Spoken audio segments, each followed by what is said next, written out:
all the action today. Olympic Park is where it's at. Muswellbrook taking on the Aberdeen Tigers. It's going to be a fantastic game of football. Pete Holland joining me, Steve Reynolds in the commentary, mate. Good afternoon. Football is back. Footy is back at all levels. We were worried yesterday, Pete, that there was going to be no NRL moving forward with the new isolation rules that come into place in south and eastern Queensland. Yeah. The Queensland government's been able to work alongside the NRL, and we have rugby league. Peter V'landys is God. He's worked some magic again, that's for sure. Maybe he could do something with the virus itself if he's that good. Well, look, he is that good. He could probably talk its way out. You know? Tell it to go. Well, Pete, I've got to say to you, very boring night in the Reynolds household last night. No rugby league, and I said to you I very rarely watch it, and I sent you and Bear the image this morning that I spent my night washing my shoes. Yeah, look, they look lovely and clean now. It's That's awesome. How bored I was. Look, I did some cooking at home last night. I did some cleaning, changed some sheets on bed. The wife was very happy when she came home. Well, and the action's underway here in the under-18s, as you can hear in the background, and I've got to say, right now is the time to appeal for the supporters of the clubs to get out to the games, because yesterday it was rather quiet out at Denman and it reflected on the paddock. It did. This under-18s match between Aberdeen and Singleton, it's 18-4 with 1:55 to go. All you can hear when I turned up in the car, parked the car while young Mitch, our videographer, who does a fantastic job, set up all the audio and visual equipment. Mate, the crowd, the noise, it's awesome. I hopped out of the car and went, you get that vibe that you're at a footy game. Exactly. And the crowd was just... Look, yet again, Greyhounds have turned up to support their club and their team. They were there yesterday, but not like this. You can hear it in the background for the people at home that are tuning in via our app to listen to the commentary today. It is absolutely one of the biggest crowds I've seen at Muswellbrook in a long time. And look, we're at least two games. Yeah, we're at least 75% full in the grandstand. Plenty of people around the sidelines as well. Even out on the far side, a little bit of cloud cover starting to come over now, and a good breeze blowing, as people can probably hear. Good breeze. Pete, if I didn't bring a jumper before the commentary starts, the chair's going to blow over. Yeah, blowing exactly. At the moment, and it's blowing across towards the golf course side of Olympic Park here in Muswellbrook. So coming from the grandstand across to Olympic Park, we've seen the wind throughout the season play havoc for the back three. Yesterday, they weren't really tested. There was a gust here and there, but today, this wind has got points in it. Well, look, it certainly does, because I've watched a couple of kickoffs here in the 18s while I've been here early. Yeah, and rub that in. And the ball has blown back from the railway end as they've kicked off. So, unfortunately, Singleton haven't been able to capitalise on that, and they're going to lose this one with the final 20 seconds. Oh, that's what you want. There you go, nice kick. Well played. Well taken. Don't do it. Here he goes, straight round it. He went to do a Roosters moment there, the young bloke playing the fullback in the wing jersey for the Aberdeen Tigers, but great tackle. Forward rather than backwards, and on the halfway line with 5 seconds to go, Aberdeen on the attack. They wanted to play the ball, and he's just driving it. Bit of push and shove. Oh, there's been a penalty. And that's going to be a penalty to the way I would think of possibly Singleton, and is.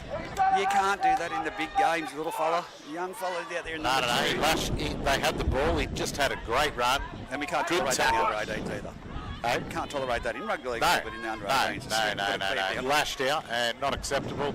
And the ref had no option but to blow a penalty. So I've just stood up and had a look around here. You are right, I haven't looked in the grandstand at the moment, but there is a reasonable side crowd. And when I say that, you look down to the sideline, it's packed, and over the other side, it's the first time in a long time I've seen the scattered pockets of people, COVID-friendly of course, exactly. across the other side. And it is good to see so many people turning up to the rugby league today, and all being, making sure that they are doing what they have to make sure we get the games on the paddock. Aberdeen just ran out winners 18 points to 4 in that match against the Singleton Greyhounds. I didn't get to see most of the match, Pete, but by the sounds of it, it was a great match, and like I said, the crowd was fully into it. Aberdeen were very good, but the crowd was right into the match from the first whistle all the way through, so great stuff, and hopefully that's the sort of energy we get from the crowd during the main game. Well, the big game, Muswellbrook versus Aberdeen in first grade. Fullback for Muswellbrook is Jacob Button. On the wing is Lachlan Payne and Callum Cridlin. In the centres, Tom Story and Lenny Craft returning for the Muswellbrook Rams. 5'8" is Bailey Ellis. Kane Cabillo in the halfback position. Chanel Mataudia and Adam Grew up front with Joby Stevens in the hooking position. Bailey Carter, Jaden Rosberger the second rowers with Dylan Jordan at lock. Scott Wilson, Luke Cameron, Don Cooper and Kai Dodd make up the reserve jumpers, but I've known Luke Cameron previously to start in the centres with the 17 jersey on, so that could see Lenny Craft on the bench. Aberdeen. Look, Cabillo I'm happy to see go into halfback. Last time I watched Muswellbrook play, we had Ellis in there, and I wasn't a big fan of that. I'm good to see that he's gone out into the 6. I think that suits his style of play a lot better. Look, without a doubt, and it's no discredit to anyone playing there, but they do need that halfback. That's what Muswellbrook's missing at the moment. Exactly. Harry Douglas is at fullback for Aberdeen. The winger is yet to be named. The invisible man. I'm guessing it could be That's Brody good. Perry again out of the under-18s, but we'll wait and see. The centres are Matthew Hay and Dave Main. Connor Brown's the other winger. 5'8" Cameron French, halfback Josh Moffat. Adam Spalding, Steve Hitch in the front row. Dan Hooper. The second row is Taylor Pryor, Hugh Collins, Richie Graham Lock. There's still 2 bench players to be named, but Jaden Harshman's in the 15 and the 16 is Sam Fitzsimmons. Pete, I'm just hoping for a better game than yesterday because that was appalling. Look, it was an appalling game. Damon just did not get into it whatsoever. They looked disinterested in I think play. lethargic you used yesterday, and that was the word. Exactly. Speaking to the Singleton players and other people that were at the game, and they just said they weren't there. Look, I've caught up with Luke Gardner this morning here and had a chat with him earlier, and he was saying even as a player out on the field, it was hard to get into that game because there was no energy from the opposition until, and I think we called it, the first drinks break. Nathan Barry. Yes, when he came in off the bench. Take my hat off to turned that it around. bloke, and also young Brody Smith came onto the they field. both They had a injected a bit of cracker. enthusiasm, seemed to boost the spirits there for a bit. Look, I don't expect the same today. No. I expect They Muswellbrook need to have a to. good look at themselves, though, and I'm saying that because they can take criticism or they can blame the referee, but they need to go away and have a look. That was the easy fallback. I'll blame the referee, but realistically, Look at this. they were terrible at yesterday. Mr. Kurt Dial, thank you very much for the drinks. Pleasure to see you. You want a headset? He's looking No. fit. He should be in the I don't know centre. why he doesn't have a jumper on. I mean, there's still a spot there, isn't there? Yeah, there is. There's a spot there on the bench for you, buddy. Look at that. Move him into the halfback position. Look, it's not too. He's the biggest halfback I've seen actually in the competition for a while. But here we go with like I said, Muswellbrook first, Aberdeen first grade. Spoke to Daniel Hoogerworth yesterday afternoon to see. Name dropping again goes Reggie, yes? No, I was just thinking if there was any changes to their side. If the Swaddling was in, as you know, they had a very physical match the other weekend. Yeah. Just wanted to check and see because Matthew Hay did cop that swinging arm that busted his nose. But look, they look nearly full strength. It's not a game they can come out and take easy, that's for sure, because we've seen Muswellbrook a couple of weeks ago against Denman, who ran out winners. And now that when you get that winning feeling, and it goes through the club in both grades, and they've got a lot to choose from today, obviously, with no reserve grade. So everyone should be fresh and ready to fire. So I'm looking down here to the bench at the moment to see Tommy Dixon's gone onto the bench from the under-18s match. Can't see who's in number 2. It is Brody Perry out there in the number 2 jersey, just going off face and body. Looks like Big Hunter Dever also looks like he's heading towards the bench there, is it? Oh, probably to get his dad off the bench from bloody I don't know, he's taking a seat down there, so I'd say he's going to be filling one of the spots as well. I wonder if the big man Dave Dever's going to wander his way up here for the first grade match. He's been one of our volunteers that put his hand up for the commentary, but Muswellbrook, Aberdeen are on the field at the moment in the centre of the field. Muswellbrook still yet to take the puck, but you smack them right when you say they can't take it easy. Chanel Mataudia, Adam Grew, Bailey Carter, Jaden Rosberg, and then you've got the dangerous man Joby Stevens. That's what they've identified. Aberdeen. And of course, exactly. Grew will just go all day. He's fit. Well, we know Adam Grew just goes and goes and goes like an energizer. Yeah.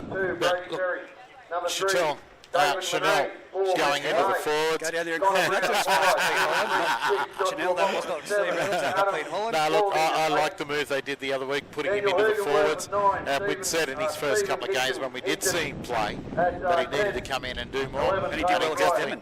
definitely did that, and I expect the same today. So at fullback, Jacob Button, you saw him move into the hooker position when young Butto went off with the injury in Denman. He did come back on later on in the match. We didn't think we'd see him again, but he was just as energetic and damaging out of dummy half. If not, it was really good to see. Character of player.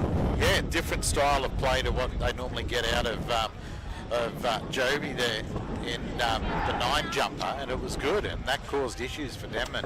And I wouldn't be surprised if we see similar things happen today, where Joby will take a bit of a break maybe, and then Jacob jump in that hooking role.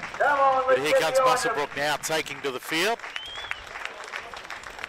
They're in their Indigenous jumpers. Not a bad looking They jersey. look pretty good. I like the look of them. Good looking strip. That they are. We'll have to find out some more details at either the drinks break or the half time as to the design them and the background. We will try and get that info. Notable that The officials are wind just has coming out actually now. picked up. You probably hear it for those that are listening at home to the live commentary. The wind has really picked up here at Muswellbrook at the moment. Yeah, look, it's favouring whoever's going to run from the railway end, which looks like it's going to be Aberdeen first up. Yep. So it will favour them. As I said, during the 18th, we saw a couple of kickoffs that held up in the breeze and even blew back towards those kicking off. So put one up high and short, and you've really got to be on your game to get it. Well, it's going to be a day for the fullback and the wingers where they have to attack this ball. And they're going to be looking for Jacob Button with his kick return. We know that Harry Douglas, last week he was a bit out of sorts. He wasn't returning the ball like he was with those titanium ribs that I call them. He runs flat out for his punches above his weight. But look, everyone has the off day. Yeah. And possibly was his. But look, I don't think he'll play that way. I think he'll be charging today, ready to go hard. I just was questioning with that comment, was he carrying an injury last match we called? Because, as I said, he wasn't attacking the line as he typically would. He usually runs that ball back at full pelt and hits it. Whereas last week he sort of lowered his body and protected his sternum ribs area. Well, look, the way he plays, I wouldn't be surprised if he's carrying a bit of an injury. Like, there is nothing of him. Yeah. And he just is 100 mile an hour, So, whether it be forwards or backs that he's charging at. They're going to swap sides here, so Muswellbrook will go with the wind in the first half. Yep. Kicking towards that corner will be, in the golf course side, will be the strategic place for Bailey Ellis to put the ball down there. He's got a good boot on him. 100%. The wingers going to have to be A couple little droplets of rain as well. Oh, but, thanks for pointing that out. I've got no feeling we better put this over the electrical. Yeah, that might be the go, mate. Just keep it dry a little bit. We're only volunteering. If I get shorted out, I won't be happy. Here. As Luke Cameron kicks off, and it's gone deep down to Harry Douglas, who catches it just before the try line in front of the goalpost. It's off to Adam Swallow, who charges it back to the centre of the field, and he's put down a great tackle there by two Muswellbrook defenders 20 metres out from his own try line. Daniel Hugerworth from dummy half off to Josh Moffat, who passes on to Hugh Collins. He's met by the Muswellbrook defence. 25 metres out, 20 metres in from that eastern sideline on the golf course side here at Olympic Park. Sam Fitzsimmons charges up the centre of the field. He takes it down. Tackled there by Dylan Jordan and Joby Stephen underneath. Hugerworth, a flat ball off to Richie Graham, and he's tackled centre field, 40 metres out. What have they got? This rain is dropping at the moment. Just watch that camera there, Mitch. I've had a look at the radar, Reg. It's not much, just a glancing blow this shower. Yeah, well, it's getting heavy. Here we go with the fullback. The winger Payne to bring it back to the centre of the field. I think it's his first grade debut today. I don't recall seeing him on the list so far this year. As he goes, Luke Cameron straight to the centre of the field. Tackled 30 metres out. Not a bad opening exchange as Tommy Story gets in there and has a run. He's gone off the ball, a button it, and he's going to the 40-metre line. He's put down in the tackle. This rain could play a bit of a greasiness on the ball for the fullbacks as well, Pete. It could do. Hopefully it stays away, and it is just the glancing blow like the radar is showing. But look, it's been a good first set for them each. So far, here we go to the kick now from Muswellbrook. Charge down. Like Smith's going to grab that on the 40-metre line. Take it in centre field. It's Matt Hay, he's tackled. It's Michael Hay there in number, Taylor Pryor, Taylor Pryor in the 11. Pryor in the 11 takes it down. He's tackled 28 metres out. Dave Manane shifts it on to Sam Fitzsimmons. He charges forward, just takes a nice little settler. He's tackled 20 metres in from the western sideline, 20 metres out. He goes swaddling straight, steps off his right foot back in behind the markers. He's tackling down with a low That's got to be the slowest sidestep in the game, hasn't it? It was a wobble. Here goes Moffat. Moffat comes across field, brings back under. Hay's going straight towards the goal points, and he's under the post. Underneath the crossbar, I'll say, Pete, because you're shifting between the post. Great line there from that Hay, what a back run. underneath, and just at full pelt. He come from the eastern side, back under Moffat, and it's opening points. Only 3 minutes gone in this match. Aberdeen 4, with the kick to come right in front. Yeah, it looked like he spotted that the defence was a little bit lazy back on the inside, angled his run back in, and ran with plenty of vigour and straight in. Very similar try we saw yesterday. Hamish Wolfgang scored out there. Exactly, yeah. One of the bright lights. Tyler. Tyler. One of them. Yeah. Smudge. We'll call him Smudge. Smudge. Injury. That probably will stick. Yeah, no, similar to that one yesterday, just with the underplay, and that's what they've got to show, different change in direction and speed, and Muswellbrook just couldn't accommodate to it. Chanel Matauti there in the centre of the field. Rosberg. Yeah, just a little bit slow in the defensive line there, Muswellbrook, and I'm sure they'll tighten that up as the game goes on. Maybe a wake-up call for them early in the game. But it was a pretty good opening exchanges, a great charge down, and ready to be alert there. Taylor Pryor, yeah, on Bailey Ellis. It was Bailey Ellis put the kick in and fix up this mat at the moment over the top of the electrical equipment. It's not going to work, Pete. It's not going to work. We'll give up on that. tuck it under it, mate. That's the way. Good job. I can't see the screen, so we'll Well, just Dave Benane's down there. Now, I haven't seen this in a long, long time, someone holding the ball. How good's that? You were away the other week. They did it. Really? Yeah, it was... you don't want to be the Oh, wow. though, because yeah, kick from right in front. It's just gone over the crossbar by... Only just stayed inside the upright as well, but they're off to a flyer at the moment, Aberdeen, 6-0. As much as to assist the person kicking off, I've actually seen someone penalised because at the last minute they shifted their foot when they were off balance and went over the line. It's like, oh, come on, let it play. As he goes Luke Cameron to kick off towards the Velodrome and at Olympic Park, Muswellbrook. He puts it deep. It's Nice about wobbly 40 one. metres out, and it's been trapped on the foot there by Brody Perry, who's picked up the ball and brought it back just shy of the 20-metre line, centre of the field. Tackled there by Grew and JB Stevens, no surprise. Those two are always in there. Offloads to Swaddling. He's gone back to behind the markers, and he's put down in a great tackle there by Chanel Matauti, Adam Grew and JB Stevens. The line and speed enthusiasm is at least there for Muswellbrook this week. They're not It is there, which is a good thing to see. As Hugerworth goes from dummy half off to Richie Graham, who charges over 40-metre line before he puts on a little bit of left foot step, and Chanel Matauti reels out of that. He made a collision there with Bailey Carter, but it's the other Tigers on the attack, and it's that man Taylor Pryor. He's come with a purpose today. He's nearly gone over the top of one player. Almost went through, and Chanel had turned his back and wasn't watching the play. Last tackle, 45 metres out, off to Moffat. Puts a kick, it's come back across field, and it's going straight down to Luke Cameron, who drops it backwards, collects it, and he's tackled by Cameron French, 20 metres out from his own try line, 20 metres in from this western sideline. Lachlan Plain takes a hit up from the first receiver, and he's tackled on the 20-metre line, centre field. Reggie, the coaching staff would have to be happy for the Tigers. Mistake-free footy after scoring points is what you always want to see in your next set. It's interesting to see the boys going for the ball at the moment. We'll watch this for a one-on-one strip. Luke Story plays the ball. Back to Rosberg at dummy half, who offloads to Grew. Grew charges and puts his head down. He's still making metres. He's been trapped there by Hugerworth. And over the top, Richie Graham. Put to the ground. They're slowing the play. The ball down to win the ruck there, the Tigers. JB Stevens at dummy half.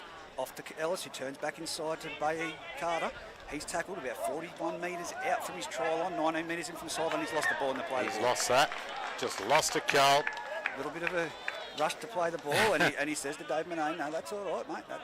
He did. That's footy. Owned it. That's great. Yeah. Rather than players that actually do lose it and get up and blow up at the opposition or blow up the referee, and he's just owned it.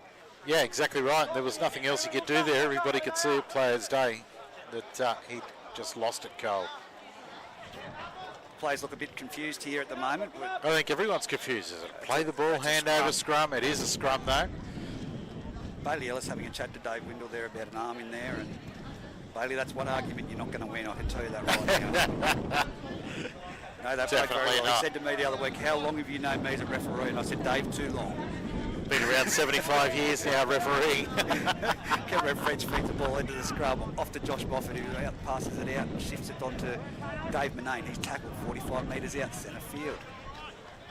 Great defence there from Muswellbrook off the scrum from young Kane Cabillo. It's Harry Douglas with a hit up, and he's made it over the 40-metre line in the Muswellbrook territory. There you go. He's obviously feeling okay today, Douglas. He goes swaddling with his typical running behind the markers. He's taken down low by young Stevens and over the top by Bailey Carter, 30 metres out centre of the field. Tugworth jumps from dummy half, around the back pass to Cameron French. He stumbles, he gets his feet again and goes again. 20 metres out from the Muswellbrook try line, 20 metres in from the western side.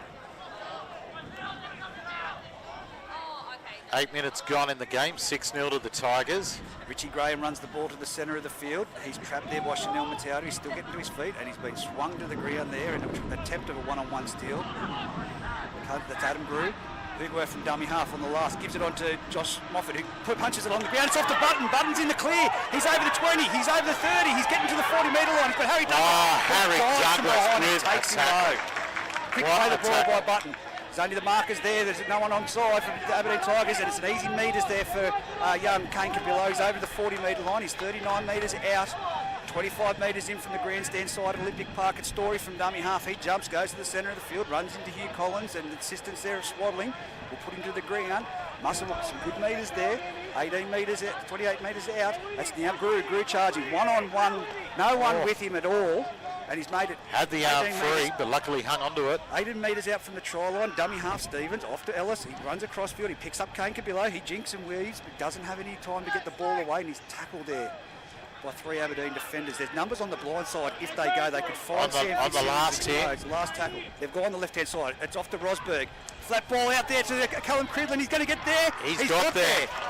Very courageous effort by the young fellow with no room to move. He's dived from about 3 metres in the field of play and taken the pressure of the Aberdeen defenders over the try lines with him and grounded the ball. Dave Windle's checking here that happy with the... Now, hang on. Oh, I thought he was going to take it back out there. Brain snap at the moment. Dave, that was a... Wow. Everyone was panicking. Had us a bit worried. Well, that was that left-hand side short play. I saw that Sam Fitzsimmons, great defender in the centre of the field, but he went out there and they've identified that Muswellbrook and gone that way. And it was a simple two-player cut-out pass. Yeah, well, you called it. They had the numbers out to the short side, and that's exactly the way they went. It's like they were listening to you. Demon wasn't yesterday, so... Look, it all started with a great return from Button. What a run that was, but a great tackle from behind, chasing him down from Harry Douglas. But they just couldn't get the numbers back and hold him out.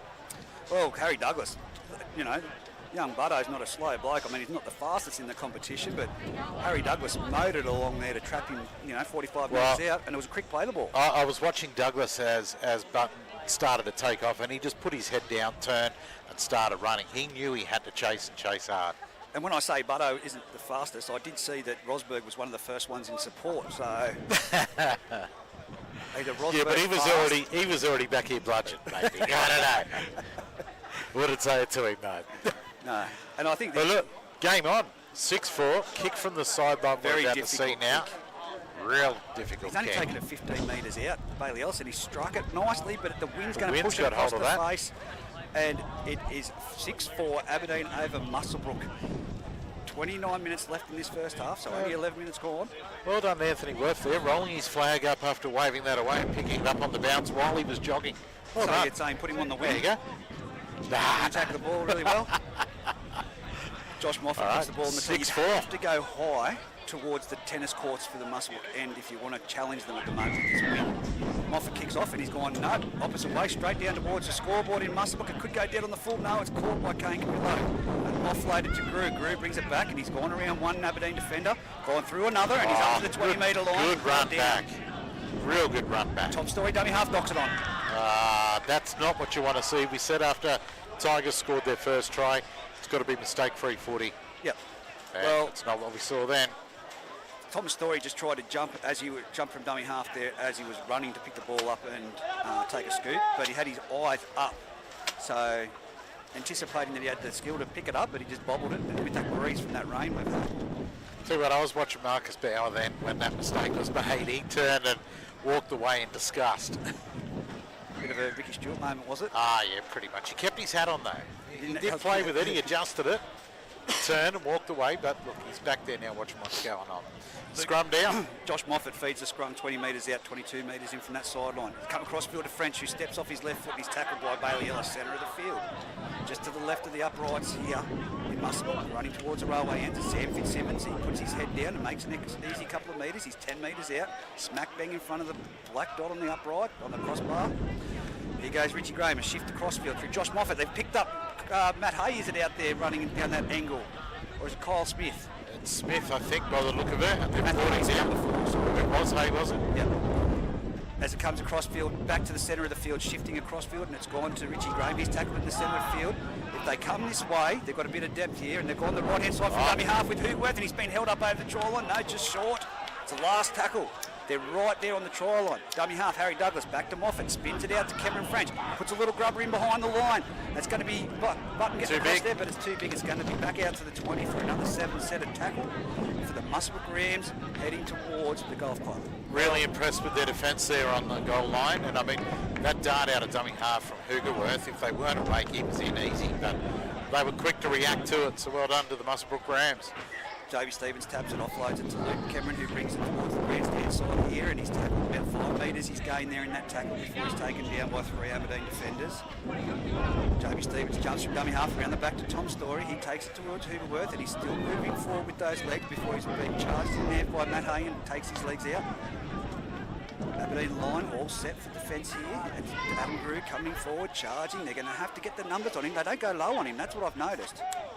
No, everyone tries to go high on him, and he just keeps taking up the yard. Short side, they've got numbers here, Muswellbrook, as it goes to Luke Cameron, but being well shut down there by Cameron French and Brody Perry. With the assistance there of the second row, Taylor Pryor. It's now to the centre of the field, Chanel Mattiani. He's bust through the line, he's only just stuck his head through, but I can't see who that was holding on the jersey. He got past wobbling easily there.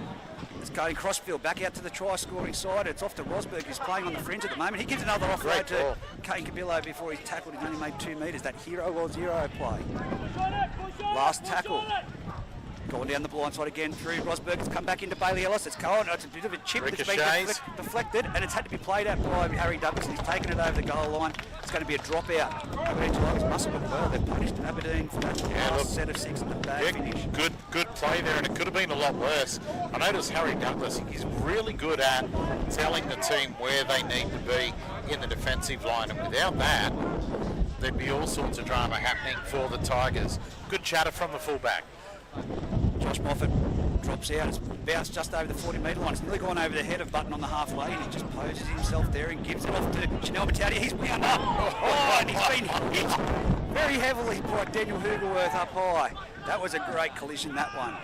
Button off to Grew. Grew runs it to the line. He's tackled there. Great tackle there by Taylor Pryor. Quick play the ball, but he's been pushed back down. Could have been a penalty, but there goes Bailey Ellis down. He shapes to kick, but he takes on the line. He's got Dave Monet. He's got his arm free. And it's been lost. It's given off to there, Brody Perry. Brody Perry palms off one. He's now 30 metres out from his own try line, 10 metres in from the grandstand. Terrible incident there, terrible mistake from us. Yeah, unfortunately, losing the ball there, Bailey Ellis just confused himself, I think.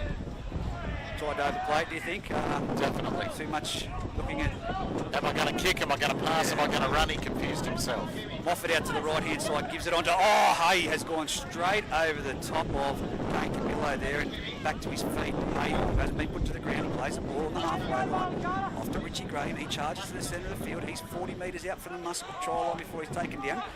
Mate, this is defence that I have not seen from Muswellbrook all season. No, it's great defence at the moment. 24 minutes to go in the half and 6-4 in the way of the Tigers. Fitzsimmons trudging up the field. He's not got an offload. He's off to Cameron French, who oversteps himself and tackles himself. Offloads out here to Taylor Pryor on the left-hand side, and he's taken down 18 metres out from the Muswellbrook try line. 22 metres in from this grandstand to the centre of the field on the last. It goes to Josh Moffat. He puts it along the ground. It's been, Rosberg tried a slip catch, and he's knocked it on 10 metres out in front of the uprights. That was not one that you could pick up with your hands, that awkward. No, very, very difficult one for anybody to try and pick up. The half volley at him. He got down low enough to have a crack at it. I mean, there was one or two back behind him, a bit deeper, which he may not have realised. Probably with that ball going at that speed, and if he tried to trap it with his legs, and the awkward it goes back to him. It goes back to potentially the arms of Josh Moffat because he was right there. So now we have Cameron French to feed the scrum, centre of the field. They're set to the right-hand side, the Aberdeen Tigers. They go that way to Moffat. Moffat runs across field. He brings one under and doesn't pass it, goes himself, and he's tackled by Kane Cabillo 10 metres out, 15 metres or 20 metres in from that eastern sideline. To the centre of the field, it's number 12, Hugh Collins, charging. He's tackled by Dylan Jordan over the top and Joby Stevens underneath. Aberdeen, they could put pressure to the blowtorch here as it goes to... that is a massive great shot by Matadia. Oh, Taylor Pryor, you have felt that. Right here, 10 metres out from the try line. He's absolutely jolted him backwards. And now Richie Graham runs the ball. He's been picked up, but he's still moving forward with momentum. Great defence on the line from Muswellbrook. How many tackles left, Pete? I reckon this will probably be the second last. They've got numbers out there if they can get it on. It's Matt Hay. He steps off his right. He's gone back in too easy. There's 4 players. 1, 2, 3, 4, 5. Stepped well inside them all. And they all put their head down as soon as he stepped inside. Look, they were all running out wide to cover that, and he just went bang off the foot, off the left, and was away, and all they could do was stand and watch. Literally, they overran him, and then they put their hands on their knees rather than turning to try and there was no cover defence coming across from No, there was nothing coming to shut across that down. that time. That's where the sliding defence needs to be. So it's 10-4 kick to come right in front. Aberdeen currently leading Muswellbrook with 22 minutes left in the first half. Yeah, look, 22 to go in the first, and you don't drop your head if you're a Ram. I mean, they're playing good footy at the moment. Like I said, the defence is something I haven't seen all season. Yeah, the defence has been good up until that moment there. But look, they're in this game, and as we said just before kickoff, the Tigers can't be taken this easy. No, well, we've seen that there with some great meters, but again, that man, Matt Hay, out on that right-hand side, he just seems to be, they had numbers out there. Callum Cridlin was in marking up on him, so he had the winger exposed out there. He could have given it to Connor Brown, he could have scored. The defence was shifting across, anticipating that, so they overran the mark. Exactly what happened. Well said. Thanks. All right, Dave's down there, Dave Manane back down there holding the ball for Harry Douglas again. Right in front. It shouldn't be too much of an issue. Dave's trying to his point scoring this season, because that last kick, it's like as if Dave was a wobbly one. At the last minute. Is that one he has no that one's a long gone over the railway track. That's up in the tree. It's finally come down? It's down, yeah, just come down. That was a great conversion, 12-4, 20 minutes remaining. We're going to have the almost kick-off the drinks and break. have the drink break. That's such an anticlimax. See, this is where they should just now, like 50 seconds to go, near enough's good enough, we're having the drinks break. Maybe the directors could put out that communication, Pete. Maybe. Pete being a director. Here we go, the kick-off. That's going to be Muswellbrook kicking it out. Oh, no, it's nearly gone in the full, but it's been collected by Josh Moffat. He puts his head down. He's gone past Tom Story. He's got quick feet, hasn't he, Moffat? He has. A state and national touch football player representative. So he's got that ability and that light feet work, and it's really adapted and grown this season with his rugby league. Here they are playing at 30 metres out. That's Swaddling charging forward. Easy 11 metres there for Swaddling. It was. No one moved up off the line there. First one to meet him was Stevens. 12 seconds to go till the drink break siren. Here goes Richie Graham. He shifts it on to Fitzsimmons. A nice little tackle there from the forwards. Fitzsimmons can't be put to the ground. He's tackled, standing up, 50 metres line right there. It's going to be the last play before the drink break. It's going to be left foot, right foot step by Cameron French. It should be the last play. See if they blow this. Nope. They haven't yet. But anyway, we'll keep playing. Cameron French gives it back to Moffat. Moffat shapes the kick on the last and then makes another 10 metres before he puts a high towering once. Button going up for it, and he's collected it. Great take by Button. Well taken. The breeze died down at the right time for him, that's for sure. As it's young Callum Cridlin from dummy half the try scorer, brings it to the centre of the field. He's hit by Hoogerworth, and I think that is Hay in there for that solid tackle to drive him back to the 20 metre line, 20 metres out. Tom Story jumps from dummy half, goes in behind the markers before he's put down by Hoogerworth. 30 metres there. Smart move, he ran at Hay, who was still making his way back on side. This is what you want to see. Both wingers have now got him for a run, as much as young Lockie Payne's been picked back and dragged. Don't run it at Swaddling, no mate. You're too light, he'll just take you back, no problem. Swaddling's eyes would have lit up when he seen a young winger running him like that, but he goes through to the centre. Does it every forward. Straight to the centre of the field. 42 metres out. Goes back on the last tackle to Bailey Ellis. Puts it downfield, it's gone to Connor Brown. As that's going to be the anti-climax that we've been looking for, the Covey killer, but it's Connor Brown goes to the centre of the line. He's been chased down by Kane Cabillo and he's been tackled. He's going to be rebound. It's a one-on-one attempt, but it's halfway. Muswellbrook heard that siren go, and it's like as if they switched off. Oh, okay, let's go for the drinks before the whistle even blows. Easily. Look, good first 20 minutes from both teams. Not too many mistakes. And a couple of good tries so far, but that last one was very, very easy. Just after we said how good the defence had been for Muswellbrook at the moment. But yeah, anything can happen after the drinks break. We saw a turning in proceedings yesterday where Denman ended up scoring a few points. Will we see the same again today, that Muswellbrook might put a couple on the Tigers?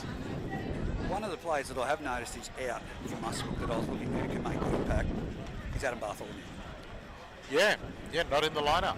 So I don't know whether that's work commitments, but trying to look at who can really break it open. We know that Gru, Rosberg, Chanel Matauti can roll it forward, and you've got Burrow and young JB Stevens in the hooking role.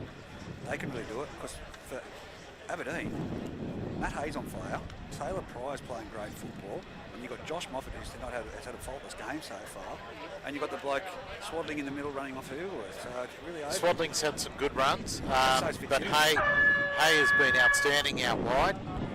It's been the game that we need to see from Matt Hayes. He's a really quality player. Oh, definitely.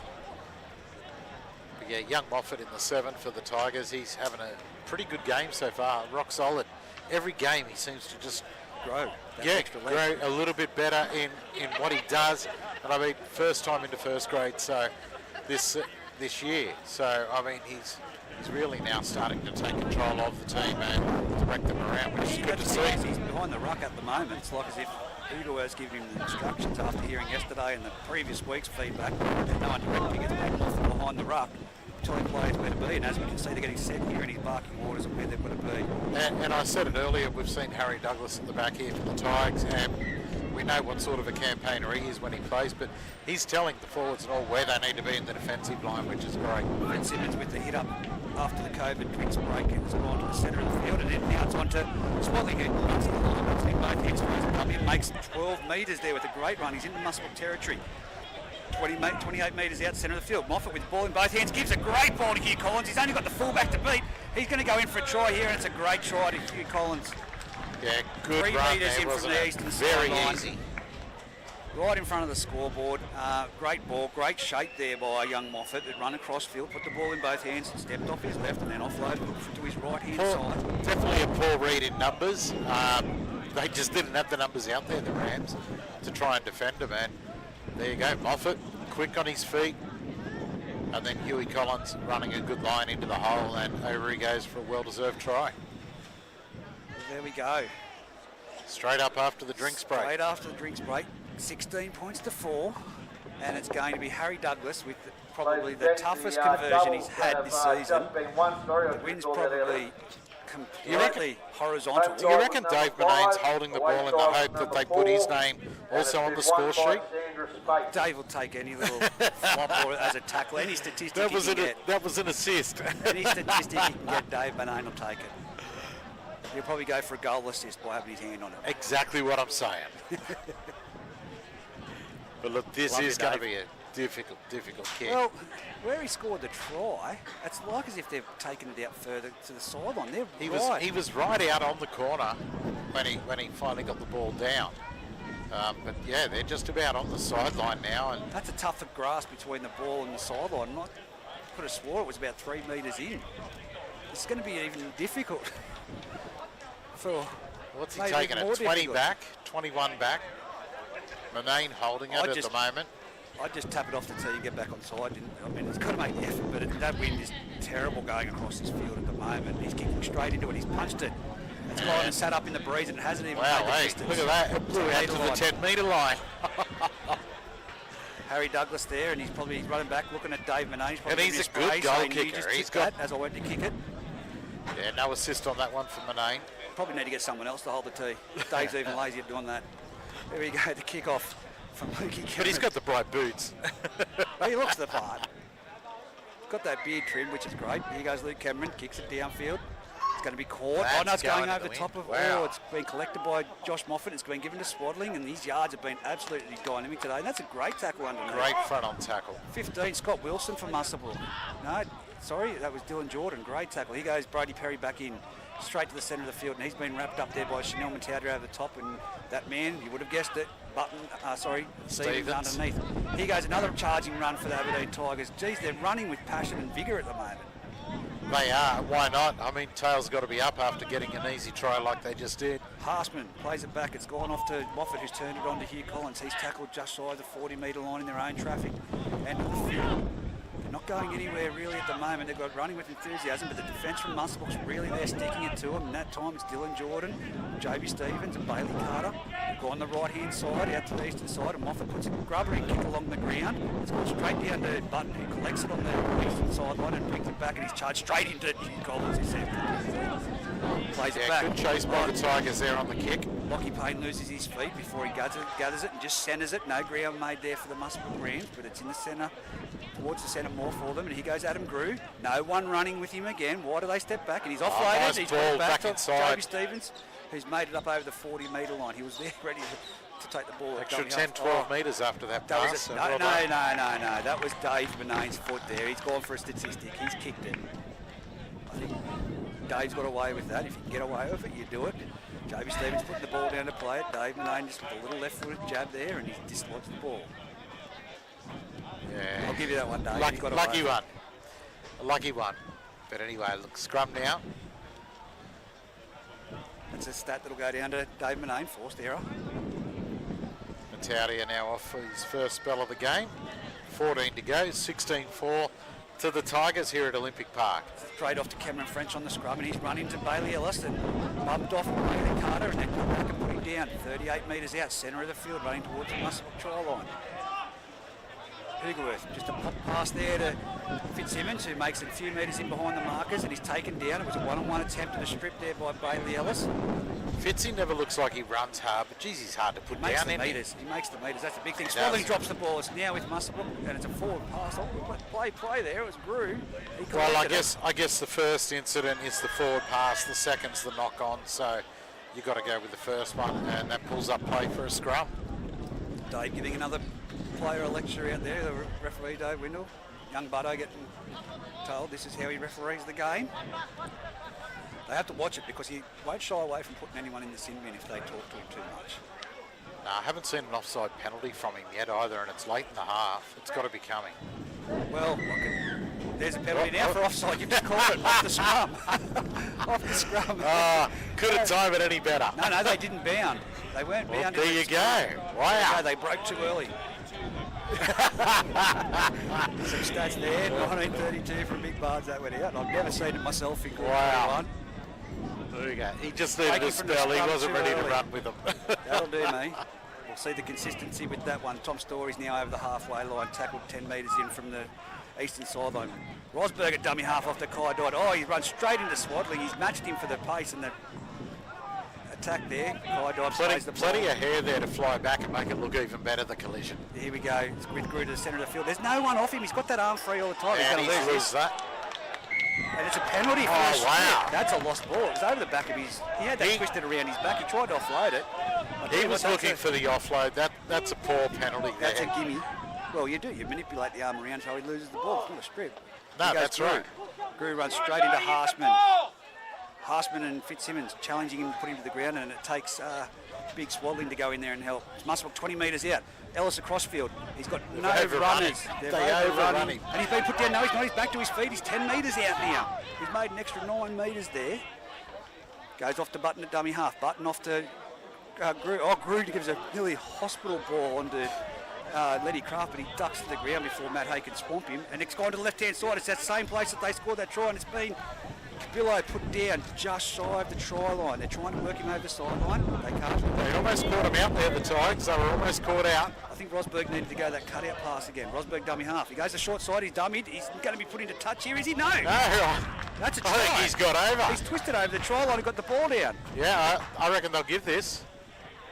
He's got the ball. You can see Tyrese saying he retained the ball and got it down. There we go. There it is. Muswellbrook in the exact same spot on that far golf club corner, scored a try from Rosberg at dummy half, and now it's Daniel Hoogerworth going out there to have a chat to Dave Windle, and I think Dave you've got to listen to Daniel on this because that was not a strip back here as much as... Nah, that's what he's questioning him about. Arm was behind the arm was behind after it was manipulated when he tried to offload it.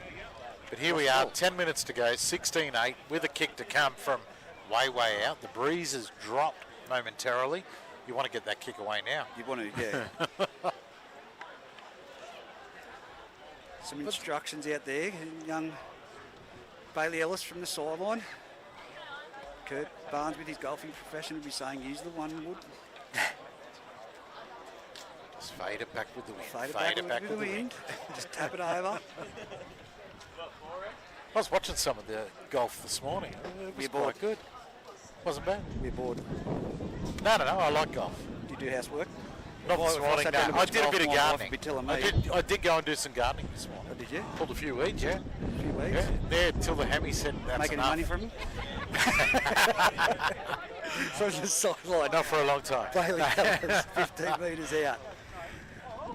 He's going to move in. See, I don't know why he doesn't take it back a little further. Strikes it. It's a good kick. It's going towards it. And the referee, the touch judges were already waving it away before it went near the post. Look, I think it went from inside. From where we were. From where we are, it looked pretty good. 16-8. Aberdeen leading Muswellbrook with 9 minutes to go in this first half. I tell you, if I sat down to watch the golf, I know that I'd probably be finding my shoes and clothes out in the front lawn. Look, I don't want to see a mistake come up here like we saw after their first try in the Rams. They've really got to control it here and one thing, work your way back into the game. Often needs to use the wind to his advantage. Going kick to that right side where he's going to go. No, he's got to centre the field rightio. He's That's an awkward one. And it's bounced and it's been collected by Button who looks for his forward and it's Brew. He's running hard and fast. I'll put it into one word, fast. And he's taken down just shy of the 20-metre line by Swadley. His work rate's been fanatical. As Kai Dodd charges forward. He's over the 20-metre line. He's still going forward. Oh, that's an awkward position. Nearly up over the horizontal when he was placed back down by the Aberdeen players. And he goes, Letty Craft in behind the markers. He's going to be hard. He'll break them open if he can. He's up to the 40-metre line. The only game I remember seeing him in, he did a couple of good things and then off he went for a hamstring injury. Luke Cameron going straight into the line there. Flat ball. Oh, he tried to offload it. He's been taken down there and he's lost the ball. I'll tell you, this should be a penalty to the Tigers. This should be offside for the winger. It'll be offside for the winger. Got an open mic system. You can see Dave. And here we go, yeah. Anthony Worth on this side on the line has given that to Dave. Spot on there. It was a flat ball across the field and it caught Luke Gardner, who was being pushed towards the sideline. He tried to offload it, lost control, and the wing was in front of him and picked it up. Aberdeen need to make 5 metres with that kick to touch. Hugerworth 35 metres out. Centre of the field off the French. Passes it off to Taylor Pryor, who's made it over the 30-metre line. He's been twisted in a tackle there by Brewer. A good first half, Pryor. Oh, but I've liked his game today. It's been good. This has been better than what yesterday was. 10 times better. Richie Graham charges forward. He's up to the 20-metre line, centre of the field. 16-8, 7 minutes remaining in this first half. Hugerworth to the right-hand side. He offloads to Moffat. Moffat turns back inside Matt Hay, but this time the defence is awake to it, and 4 muscle defenders trapping 10 metres out from the try line. 7 minutes remaining. Here they go. It's Harshman. He's going with a body full of steam here at the moment. He's been hit and put down by Kai Dodd in the centre field. Great tackle by Kai Dodd. Dummy half Hugerworth spins it across to Cameron French. Offloads to Moffat. A little chip in behind the line. It's going to be Dave Manane. No, it's not. It's going to be almost got his hand on it. And it's been grounded. He's calling it's been grounded by Muswellbrook in the first instance. We thought it might have been a little bit of a bobble, but I think Lockie Payne's got his ball as Worth called it as grounded. There's a challenge there between Lockie Payne, Luke Cameron and Dave Manane, and Muswellbrook grounded. It's going to be a dropout. 7 minutes remaining. 16-8. Aberdeen with the full sail behind them at the moment and momentum. Muswellbrook just can't die before half-time.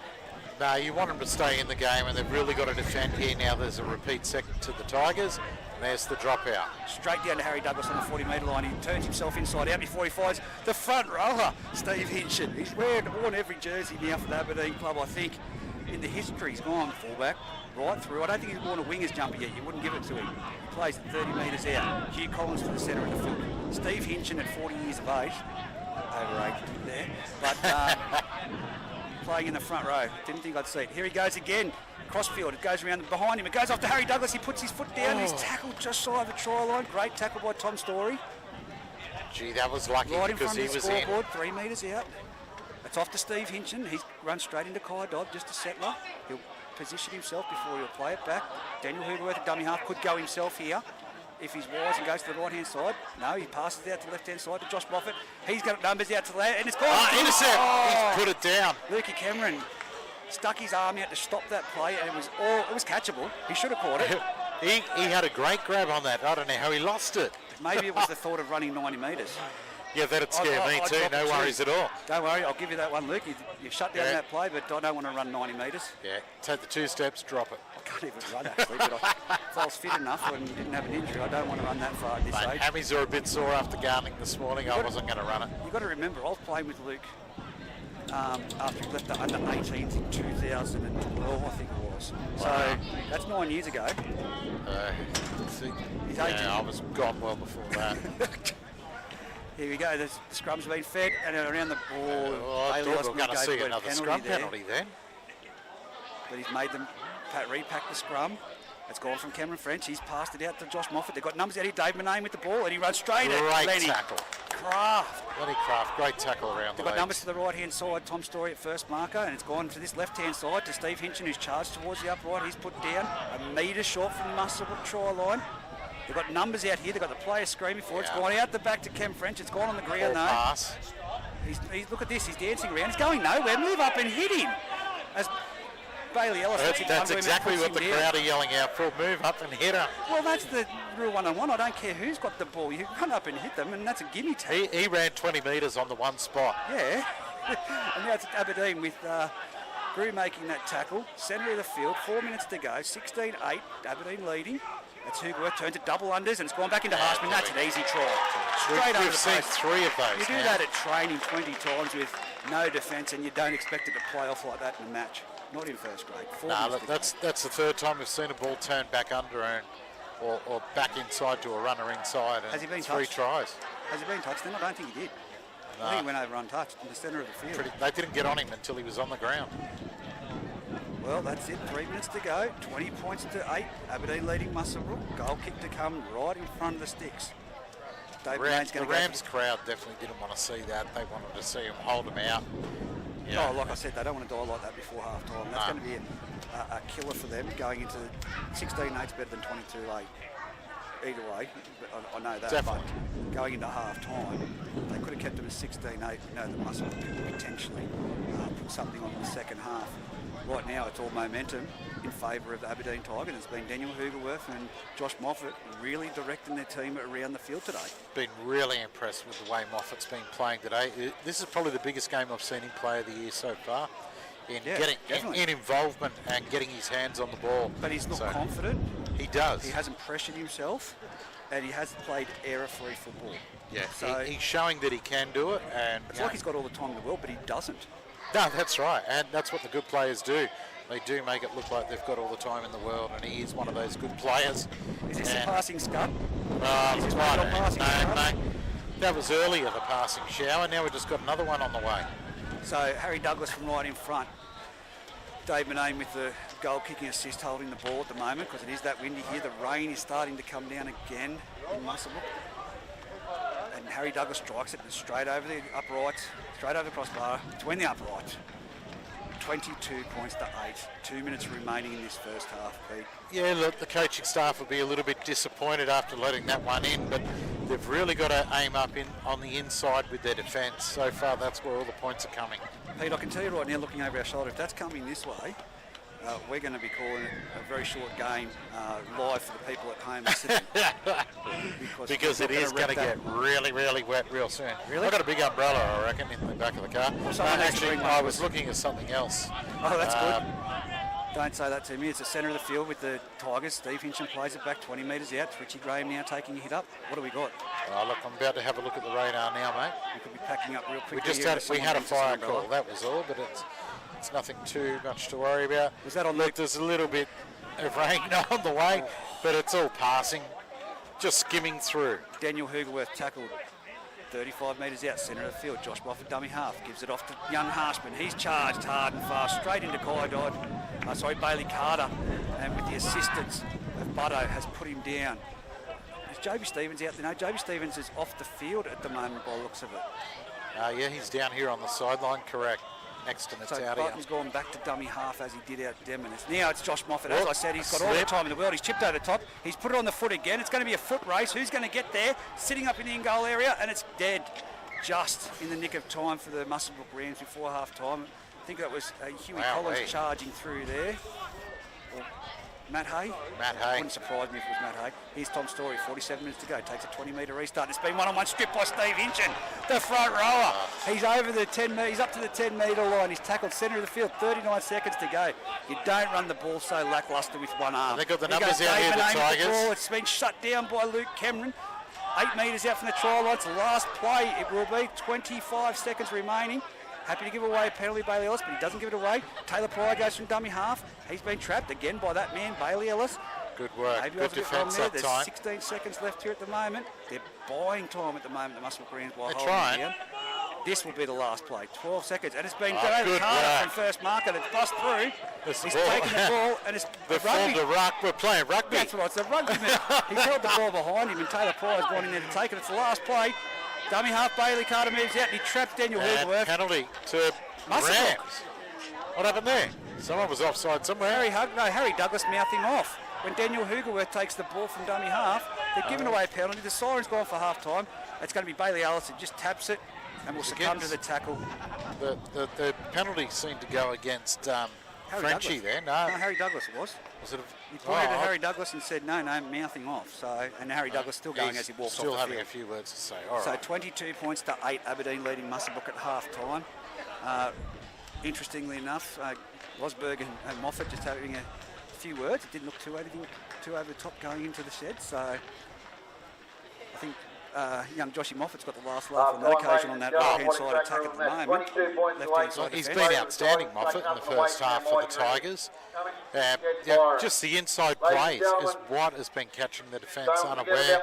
And you would think after 3 tries being scored against you and plenty of yards, you would have already figured it out what they're going to do to you and keep doing. Mate, I'll tell you right now, we're standing in Muswellbrook above the steak tent where most people would know, and all I've got is a waft of steak sandwiches coming up here. How good does it smell? I'm starving. That'd be really good. You know what I had? It's the coolest thing to happen. Wife got up this morning, cooked me some bacon and poached eggs, some bagels. They were great. Got a bit of avocado. Stop it. It's terrible. Did you get that cooked? No, my wife let me sleep in this morning because I was in the world of good on police you, age. Ash. Look, mate, that first half of football then, I've got to say, really great to see the defence from Muswellbrook. Yeah. Not seen that all this season. Majority of the time they've been good in the defensive line. Aberdeen, just their typical play, but it's been a flawless performance by Josh Moffat in the sevens. Moffat has been outstanding for him, His and kicking I've said it game. before, it's been the best game he's played so far. You've said it, the confidence he's showing and what he's doing. He's directing the traffic around for them very well in attack. You've got Harry Douglas at the back when they're in defence, who's telling people where they need to be. Hay out wide for them has been outstanding in the first half. Didn't he? He carved them in those first 2 tries. Yeah. And that really opened things up for the Aberdeen Tigers. And that fringe defence from Muswellbrook, that's, that 10 metres in from the sideline, that's where they're lacking at the moment. Look, they seem to be taking out towards Cabillo and attacking him in the defensive line, which is a smart move. He's not the strongest defender in the competition, far from it. And that's opening up the Rams at the moment. All the points have come down that side where Cabillo is. Yeah, Cabillo and young Callum Cridland, they've been exposing that. But you've got to look at the quality of player. Matt Hay in that centre position. Yeah. He's a Newcastle representative player. 100%. He's just, I don't know, just when someone's on fire and they're on, we've seen players when they're off, they're off. But when they're on, they're on. And it just seems to be the day for those Aberdeen players. It's a type of game that they'd like to play in their structure and execution against the big side it's going. So if they go for those motions, definitely. But, Muswellbrook's been very lucky in some aspects. Like that one-on-one, that strip that was given a penalty when they scored the try was not a strip. That wasn't a strip. That was, I'm going to get this ball away. There's no one there. Oh, and crap, his it's arm over got my trapped. back. They manipulated his arm, and he was trying to get his hand. You watch it back on the replay. He was trying to relocate his hand to secure the ball, and he's dropped just it. couldn't do it. So, But look, there's probably been a penalty each way that... I haven't seen any high shots. Yeah. That this is the first game that I can sit No, back it's been after very 40 clean minutes in and say that. that I haven't seen any high shots. The tackling technique around the legs, not on Adam Grew though. I'll point that out. They're not going on Adam Grew. But the tackling and the collision, Kai Dodd and Adam Swaddling. Oh, it's been great to see, hasn't it? It's probably, you know, it's a clean game of football, and that's what we want to see. Oh, 100%. And you know, the ref hasn't had to get involved too often to blow any penalties or anything like that. We did see one from the scrum, which what's that about? I don't know what the go was, but hey, Mick Barnes how good was that? I did say said that went out 92. That's correct. He's probably right. I'm not going to argue. Penalising people from breaking from the scrum early. That's going to happen every scrum. If it was in the NRL, mate, people would be getting 10 in the bin for it. Exactly. Well, NRL, they give a 6 and 10, don't they? They don't blow the penalty. Now they 10 in the bin for anything these days. If your arm pushes the cheek, you're 10 in the bin. But no, look, you can't give away a penalty for breaking from the scrum too early. You've got to be consistent about it at least. He's probably only 4 with Dave. I think he's done a good job today. Players just have to realise you can't get away with penalty with Dave. No. He's been around too long for that now, hasn't he? You're not going to get it away. You're not going to slow the play up by talking to him. He's just going to call it the way he sees it, and that's it. You just get on with the game. You know, that's exactly right. He refs his own style of football, and he said that. Probably Matty Edwards is probably sitting at home falling off his chair at the moment because I'm giving Dave a grab. But look, he's done refereeing a good game today. He's done a great job, and it's been letting it flow, but like I said, just that silly penalty, it did need to be given for breaking from the scrum too, or not being bound. I didn't think so. But anyway, like I said, maybe that's why we got the even up with the so-called strip. That'd be like a few tackles later. That'd be like 10 tries, 10 kickoffs, and then on the 10th tackle, on the 10th kickoff, penalising people for being 1 foot in front of the kicker. After they've done it they've been further offside, and there's been more players. It's just there's no need for those penalties. Let it flow. And, you know, like I said, it's been a clean game of football. It's not like he's had to pull the captains out. I don't think he's given a warning to anyone. Not that I've noticed. Harry, he did speak to Buddo. Yeah. As the scrum was forming, though, that was nothing.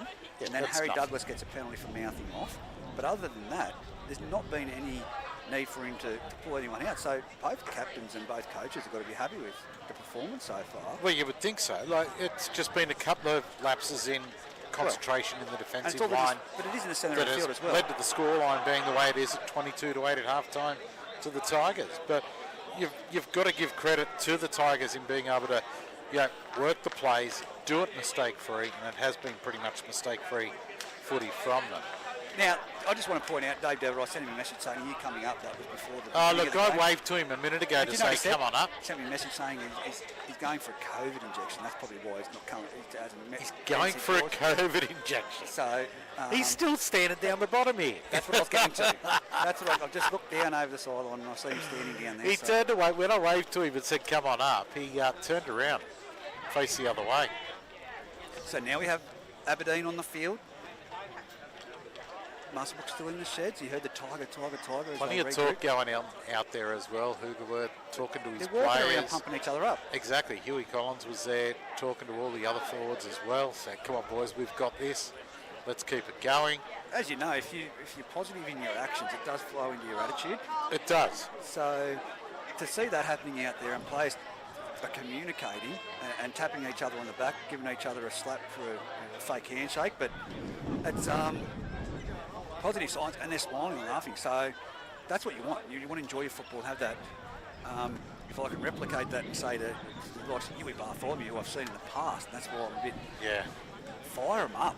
Do that. Get them out there, and Huey's a director. I think that he can make the difference for the Denman Devils. Definitely it's going to be could. the Aberdeen Tigers at the moment, 22-8, now running with the wind in their favour. It's going to be interesting to see what happens here. The wind, while we say the wind's in their favour with the kicking game, I look at it the other way. It creates a lot more havoc for those at the back for your team with the ball coming into the wind, because it's going to blow back away from them. They've got to attack it more, which opens you up for more mistakes. Hopefully the kicking game for Muswellbrook might be able to, We cause saw some issues for the with Tigers. The pass that Daniel Hugerworth, the grandstand wasn't blocking it, it was on the railway end of the tennis courts. He tried to pass that ball from dummy half, the wing caught it and put it to the ground. Yeah. You've got to keep it in tight coming that way. You do. Not the expansive play. And then you send it going back that way, or you kick across to it. I'd be probably working, if I'm Aberdeen, you're sort of angling it and trying to get the 40-20 more than not on this occasion, because at the moment, I think Kane Kabila's gone to fullback, but he has. Yeah. And now they've got Button and Stevens out there, so I'm Stevens not is sure back how out there now. they're going to work this. This will be an interesting one. Really good question. Well, we're about to get back underway. Josh Moffat puts the ball on the tee. He's going to need his assistant there, Dave Manane, to get in there and hold the ball. No, Dave doesn't want to touch it. It's not an assist. He kicks off Josh Moffat straight down the centre of the field. It's sat up high in that breeze, and it's been caught there. He goes Chanel Matauti. That's how we want to see him run. Bear, get down to the football. You want to see Chanel Matauti run. That's how you run. He needs to run the Straight ball. up the centre of the field. A big body like that needs to be charging hard. Well met by the Aberdeen defence. It's young Lenny Craft in behind the ruck, and he's gone Nice straight step. through. Wow. I think that was Richie Graham that tried to tackle him there, and Richie's pretty solid. Harsman brings him down 40 metres out. It's now off to Grew. He's got the ball free. He passes off to Rosberg. He's trapped by Josh Moffat over the top. Good 35 metres off the first 3 tackles. They're playing it back now. It's Away Lenny it goes. Craft. Lenny Craft seems to Matauti. have gone into the half-back role. Yeah, which is a good thing. They've stolen it and penalty. There was 2 in there. But Matauti are not happy with himself. They're lucky, I think, to get the penalty. Well, you wouldn't kick for this left-hand sideline because here goes Bailey Ellis. He's going to Just kick going to towards blow that back way. at you. He's going to kick that way. Just don't go for distance, Bailey. Just put it out. And that's what he does. Oh, it's sitting up in the breeze, but it's just Got enough of it. got the protection of the Enough of it. grandstand. 40 metres into the Aberdeen territory, 10 metres out. Here goes Rosberg straight and hard into the defensive line of the Aberdeen Tigers. He's tackled 30 metres out, 15 metres in from the western sideline. It's now off to Grew. Go with him, Muswellbrook. You need to support him. He's up to the 30-metre line before he's put down by 3 Aberdeen defenders. Button at dummy half, offloads to the right-hand side. He's gone out to Stevens, out around the back to Bailey Ellis, who's trapped with the ball. He's got his arm free and he's spinning, but he's taken to the ground. 12 metres out from the Aberdeen try line. Near the scoreboard, he goes, Chanel Matauti. He just runs a little bit of a jink there and taken down 9 metres out. Aberdeen really setting defence here as Lenny Craft in the half-back position. He gets trapped with the ball, but he's taken it and gone to the ground. Last tackle. Aberdeen defence two up in their face at that time to offload. He goes Button, jabs it in behind the try line. It's going to be the Aberdeen defenders getting the ball. It's Dave Manane behind the goal line. Well read by the and taken Tigers. dead. It's going to be a drop out. Well, good start in the second half from the Rams. Their intent is there, definitely. And their intent's been there most of the season. It's just been injuries and that have really cost them. But, Well, if they were smart here, Aberdeen, there's no one just outside. no, look at that. Big Out gap, 10 wide. metres. Wow. 10 metres out from their try line. They will go. Oh, And they've gone out that way. But it's gone along the ground. It's been Lukey Cameron who hooks it back, and it's Brody Perry trying to challenge him for the ball, but he regathers it. Luke Cameron, he's tackled 30 metres nearly out from his try line, 20 metres in from the eastern sideline. Bailey Carter from dummy half. He catches one offside and he goes towards him. He's taken down 20 metres out from the try line. Joby Stevens, dummy half, off to Chanel Matauti, flat this time. He does a little bit of a step and takes it to the 10-metre line, centre of the field, right in front of the outpost. Quick That's play a the knock ball. on. Button at dummy half. Play was laying there, but he tried to. You could see it from here, even impeded, that he had 3 goes at picking that ball up. We've got a Tigers player down here after that Harsman. tackle. Yeah, Harshman it is, who's down after the Matauti tackle. It was a quick play the ball. Unfortunately, the mistake made there by Button. It was a quick play the ball. It's a blood bin here for Jaden Harsman. He's been ruled to go to the blood bin, but he's still down on his haunches. It's been attended to there by Tuckerman, the trainer for Aberdeen. He's not going anywhere. He's still down in the exact same spot. Dave Windle was signalling blood bin and pointing to the sideline, but he's staying there. Might be a snoz. He might have put his nose and beak in the wrong spot. But Bailey Ellis, again, questioning the referee. And, of course, the play didn't roll out of the ruck, but Muswellbrook tried to get the momentum happening with a quick play the ball. Yeah. So, in that instance, there was enough room for Butto to get to that ball, but he jumped over the player and had 3 shots at picking it up and sort of gave himself away. Exactly. But, look, I've been impressed with the way they've come out of the sheds in the second half, being down 22-8. They could have easily just come out and gone through the motion for the next 40 minutes, but not the way that they've come out, the Rams, so that's a good sign. So after this, it's going to be a scrum feed to the Aberdeen Tigers, 11 metres out from their try line, directly in front of the uprights. Got first aid and that out there at the moment with Harshman still in the same position, down on his haunches. Look, I think it's good to have Lenny Craft, JB Stevens and Button on the field at the one time playing in and around that ball. They've just shown that they can direct play and shift a little bit of different dimension and direction out there. Maybe that's the recipe for Muswellbrook in the second half, but their defence out wide, actually the defence has been near the line speed, but yeah, they don't seem to be reading the sliding defence that they need to with the shape that Aberdeen's throwing back with the unders balls. I said at the start of the game I liked Cabillo in the 7. Probably didn't do enough in that first half and was found wanting in defence.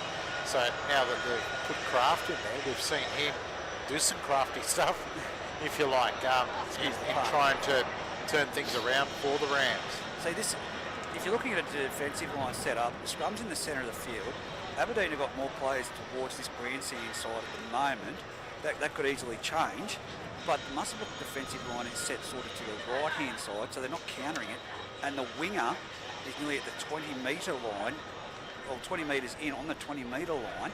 So you don't want to give them the room to run around the outside. That's what I'm trying to get at. You need to. Harshman's had a cut on his forehead or above an eye or something there. They've just wrapped him all up, got him back up and him back into play. We're about to pack the scrum now and get back on with things.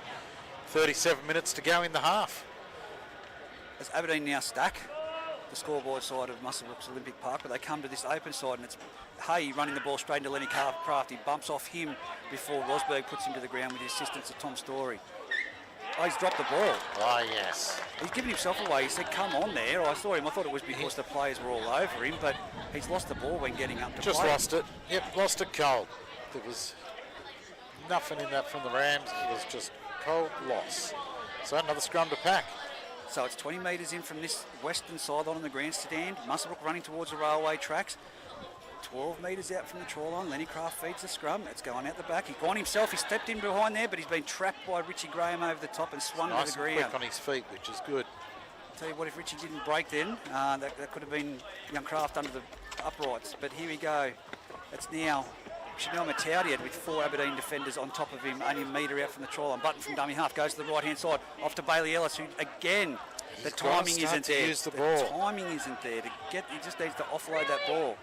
He's taken down a penalty now for laying in the ruck.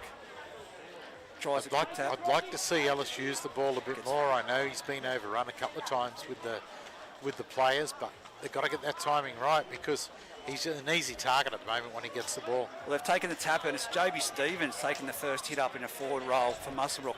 It's Grew at first receiver now. He runs the ball. He's gone straight into Steve Hinchin there and he's tackled with the assistance of Harshman. Centre of the field, right in front of the uprights.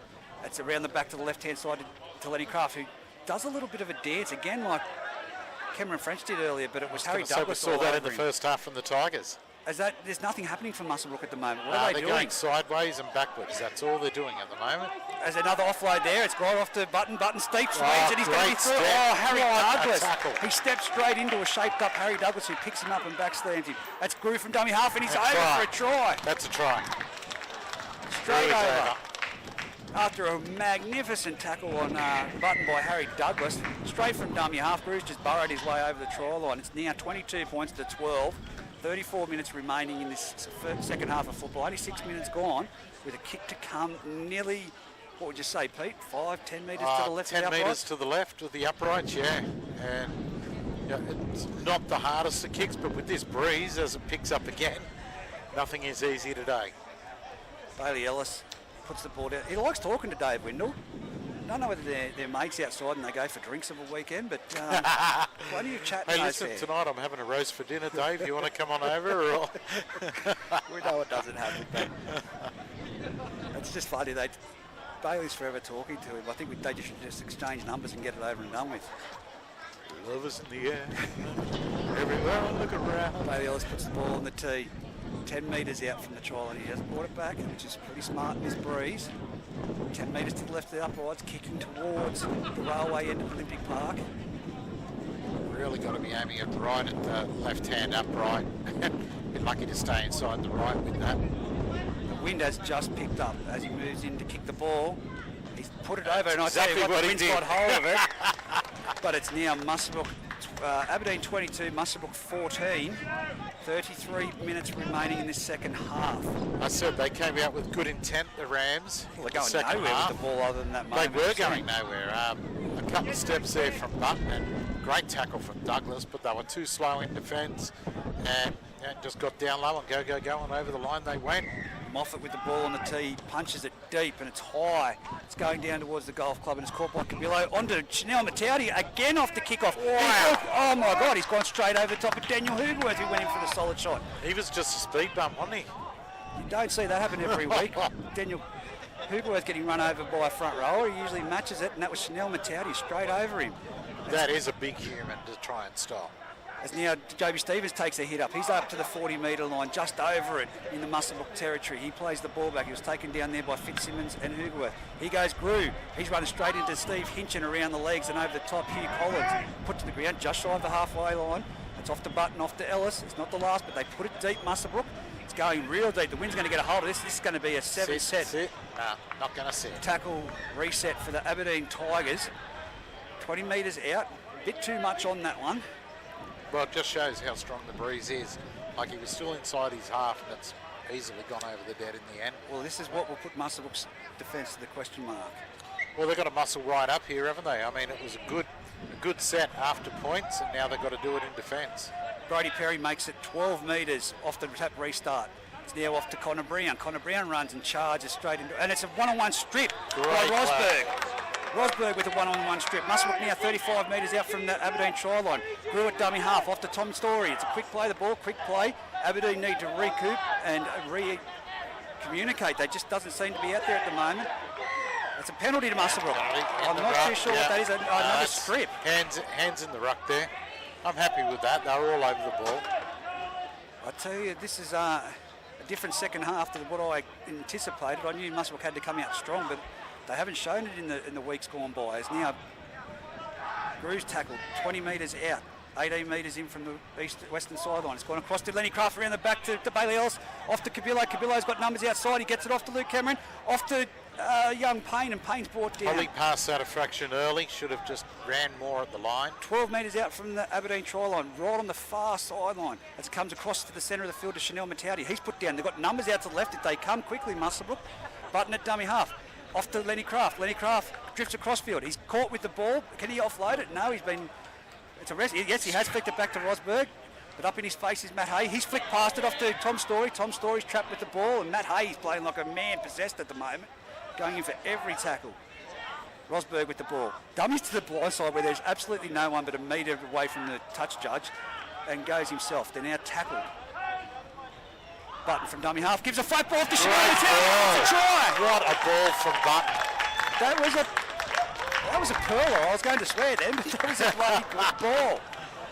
That was typical of a move we saw yesterday from the Singleton Greyhounds, straight across the ruck at full pelt. Chanel Matauti. There was no one there. It was just a gap. And that's how we want to see him run, and gets the just desserts. Been a really impressive start to the second half from the Rams. Well, they're a confident side. 22-18. If the momentum's in possession of the other side, Muswellbrook's heads go down. At the moment, they're all upbeat. Aberdeen are in the in-goal area regrouping. You can see Daniel Hoogworth at the moment reading the right up to them. The arms going down, and he's telling them, slow the play the ball down, and this is about discipline. And I can't see his face. I don't think we need to see his face. We can know exactly sort of what he's feel it saying. from up here just then when he looked back towards the other end of the field. You could tell by some of the heads on the Tigers players that just started looking at the grass. Well, Muswellbrook can't get too confident at the moment because we know that the Tigers can match it. Muswellbrook need to get a little bit of get to this error-free set of 6. And look, what we're seeing so far for the Rams is we've still got 4 on the bench. Yes. This time in most games this year, we're down to 2 or 3. Well, Scott Wilson, So, Kai Dodd, Dylan Jordan's there. on the bench, Dom Cooper. As Bailey Ellis moves in, he's kicked the ball. It is now 22 points to 20. Aberdeen leading Muswellbrook, 28 minutes to go. Haven't looked at the ladder. But how does this put Muswellbrook now with Denman? Oh, look, After yesterday. it'll probably jump them. They'll probably end up jumping them. as Josh Moffat puts the ball on the tee. There's still a decision to be made on the Scone Muswellbrook green that was washed out a few weeks back. Well, I think Muswellbrook's going to want to play it now. As he goes, Adam Grew to the centre of the field. He's tackled nearly at the 20-metre line before he's put to the ground. Of course, Aberdeen just went in there for the 1-on-1, and it's going to be a penalty. No, he's going to tell him to get up and play the ball. Yeah. Just get up and play, don't worry. What's he doing? He's trying to milk a penalty here. He's been told play it. And now? Fitzsimmons holding the back of his head. He's gone in there as a defender, so I can't see. He has to go off a head injury assessment. The Muswellbrook crowd's really into it for the first time this year. Johnny Marco down the other sideline. And Grue's swaddling here, having a few words. And Daniel Hugleworth looking over at Johnny Marco right now. The crowd's really into it. That's why we've said every club from this moment forward needs their crowds at the game of football. We saw it in the under-18 town vocal. Yeah, exactly. Aberdeen and Singleton. They really need their towns to get behind them, their supporters, to get out going into this back end of the season. It's so imperative for every club to have a good home crowd, or good supportive crowd, either way. Yeah, look, it is good. It's a We're going really ahead. good crowd. Look at that, Greater Branxton. I've said it. I'm really excited about Greater Branxton 2022. Now Look, it is big news that has come out just in the last couple of days that they are going to be back in first grade next year. I knew that they Massive have, Brady. I said yesterday. I'm a massive Brady fan. Yeah, look, I knew that they had the coach signed a few weeks ago. Oh well, but listen that to you. still was no guarantee. Oh, name dropping and holding back information from your fellow commentary volunteers. It's not what we're paid the big dollars. You can tell us this information in the future. And now you try to tell me that you do know of other signings yesterday as well that you're withholding from us. Oh, look, they're withholding Just the drop info. it. They're just saying that they've got Just some other drop it. signings The crowd to wants come. to know. This is going to be great coming into the I'd semi-final. like to know what they've got else coming, but no, good. So Good that we're going to be back to the 6 teams next year, possibly. 22-20 as Cooper Dever comes into the match in replace of Sam Fitzsimmons. Big unit, Cooper. Like I said, it's like as if he eats all his dad's food. He's 7'8". And tore it up in the 18s, as he should at that size, but he was unstoppable. 28 minutes remaining in this game of football. 22 points to 20. Aberdeen currently leading Muswellbrook, but it's Muswellbrook to play the ball 20 metres out from their own try line. Swaddling and Grew still going at it. Yeah, they're having Look a at great old Swaddling. time out there. Smiling in his face and really giving it to Grew at the moment. Just really composed Grew. It's going to fire up here. I don't think it'll get dirty, but it'll be clean shot. They were bumping into each other during discussions and all. He It goes was Grew great. again, and he's going straight into the defensive line. He runs straight at Cooper Dever. He's been tackled there with the assistance of Matty Hay. Like I said, big game from Matty Hay. He's in everything. He's firing up his team at the moment. He goes Chanel Matauti. He runs straight and hard into, I think that might have been Harsman. No, it's Richie Graham in the 13, not a 15. And it's, Chanel Matauti in his leg. No. You know, He's grabbing at it. He's grabbing at the hammy. it's Swaddling at first marker. He grabbed at the hammy, but he's back to his feet. Was he appealing for a high shot? No. He was. I'm saying his left hamstring. There's been a twinge or something there. Time back on now. The crowd's really into it. And Bailey Ellis from in the 40 punches it downfield. It's going to go straight down the throat of young Harry Douglas on the 10-metre line of his own try line near the sideline. He runs straight and hard, straight into Joby Stevens, who's put him to the ground with the assistance of 2 other bands. I think it's Lockie Payne over there. Dave Manane gets in there for a run. He's brought to the centre of the field. This is a good game of football. You wouldn't want to be Great game home. of I mean, it's great that we can bring the entertainment to the people who can't 2 be here, but you points wanna in be it. here. 22-20 in way of the Tigers. 27 remaining. As there goes Taylor Pryor back into the ruck, and he's been put down in a solid tackle there by Glue. Daniel Hugleworth, it goes from dummy half. He jumps. He's gone through. Mataria Put is his name well through, and and he's truly been picked gone. up. He just tried to take off and could not do it. As the dummy half, Harry Douglas gives it off to Swaddling. He goes back into Glue at second marker. He's offloaded. It's gone back to Harry Douglas. Harry Douglas there at the receiver. He's bust through the line. It's Harry Douglas on Kane Cabillo with Button coming from behind. He's been brought down by Button and Lenny Craft to dragging him towards the try line, 10 metres out. What were you thinking? Smart move. Ran straight at the injured Tommy Dix comes player. to the right-hand side. He's taken it on himself, and he's been trapped with the ball in the last tackle.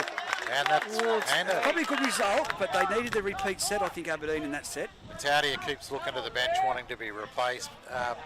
He was charged at then and just stood up because he couldn't move. Lenny Craft takes it from dummy half and does a little scoot. Now it's Tom Story's turn. Hold that ball. He's already had a one-on-one steal against him, Tom Story. They're over the 20-metre line. Swaddling's on the ball, but Hugh Collins is in there. As it peels from the sideline, and they are offside at the moment, Aberdeen Tigers, but Muswellbrook's up to the 40-metre line. I was just having a look. I had to pause to see the defensive line, but they were off in that set. He goes from the 40-20. It's going to be another attempt from Bailey Ellis. Is it going to be out in the full? Oh, it's well taken there by the Aberdeen Tigers. Harry Douglas on the 20-metre line, right on the sideline. As he goes, and it's a great tackle by Bailey Ellis, chasing his own kick. 25 metres out. Bring it in. From their own try line. Now it's young Connor Brown bringing the ball back into the markers. He's taken down by Mataudia now off. Grew, and it was Stevens in that one. As he goes, Brodie Perry, he's been really good coming in for a run off his wing today. He's up nearly just shy of the 40-metre line. Grew brings him down. Centre of the field, 22-20, 25 minutes remaining. Matt Hay with the ball out here. We know he's been exciting with his 2 tries so far. He's got over the top of good bumping Lenny run, Craft. 15-metre run. And he's nearly up to the 40-metre line, still going. He's thrashing around trying to get the ball to play. Here goes Swaddling. Swaddling's running hard. He's gone straight into Dodd, and he's assisted there by Button and put down. 32 metres out for the Muswellbrook try line, 20 metres in from the western side. Last tackle, Hugerworth, back to Tommy Dixon. He puts a high kick up across the field. It's going with the breeze. It's going down to Brodie Perry, who's tapped it, but it's gone backwards. I tell you, I thought he was going to, and he's been put into touch by the looks of it. No, he's dropped the ball. He's dropped it. Nearly into touch there by Luke Cameron. It's going to be a Muswellbrook handover. They're going to play the ball 28 metres out from their own try line, 10 metres in from the sideline. Kane Kripilo, what a game of football we've got here in the closing minutes. 24 minutes. Absolute ripper. I mean, Chanel Mataudia, if he's gone, that's a big loss for Muswellbrook, but he's Bailey Carter. Because his second half so far has been outstanding, and a try to boot, but that hamstring looks like it's given him strife again. And he goes Grew. He's running the ball straight into Hugh Collins and Swaddling. Swaddling goes to the top. Of course, they've had that running battle. He goes Cridlin. Cridlin's in the clear. He's over the 40. He's around.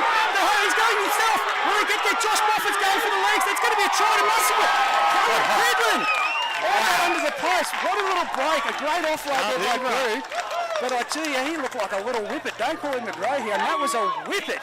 And to get around Harry Douglas is no easy feat. It is now Muswellbrook 24 with the kick to come, 22 over the top of Aberdeen with 23 minutes. What a game of football they've got. Douglas is no slouch, but he just left him standing there grabbing at thin air. Josh Moffat showed some toe to get there, but just couldn't get him.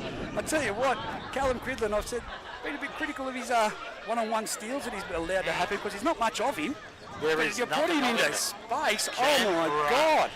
That was I think that'll blow out. It was a 50-metre try to him. It was an offload try to 55 metres.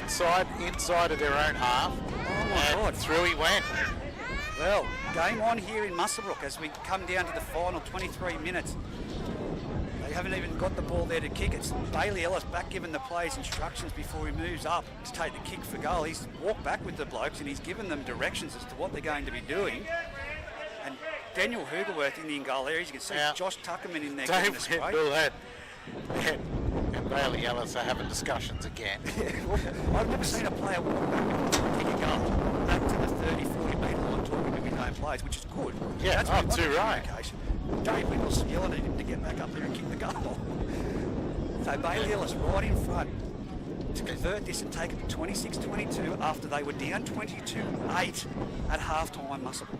It's crazy, isn't it? Like at 22-8, I thought if they could sort of try and stay in touch, they'd be happy for the day. But wow. The try right before half-time, I thought did them. It was going to be 18-8. As that goal's been converted. Well, I thought Muswellbrook was gone right before half-time when Aberdeen scored that try. Thought, this is just going to doubt. What's this, 18 unanswered points now? But now it's out to 26-22, Muswellbrook in front. What have Aberdeen got with the answer to this one? Daniel Hugerworth would be absolutely fuming at the moment. You can see it in the players, but they need to contain that aggression and do it smart. Yeah. And what we've heard is the Muswellbrook crowd now really behind them, involved. Good signs for rugby league in the bush with the crowds like this at the moment. Like I said, it's a big crowd down here. Kai Dodd taking a charge up just like Chanel Mataudia. Up to the 20-metre line. Great charge by Kai Dodd.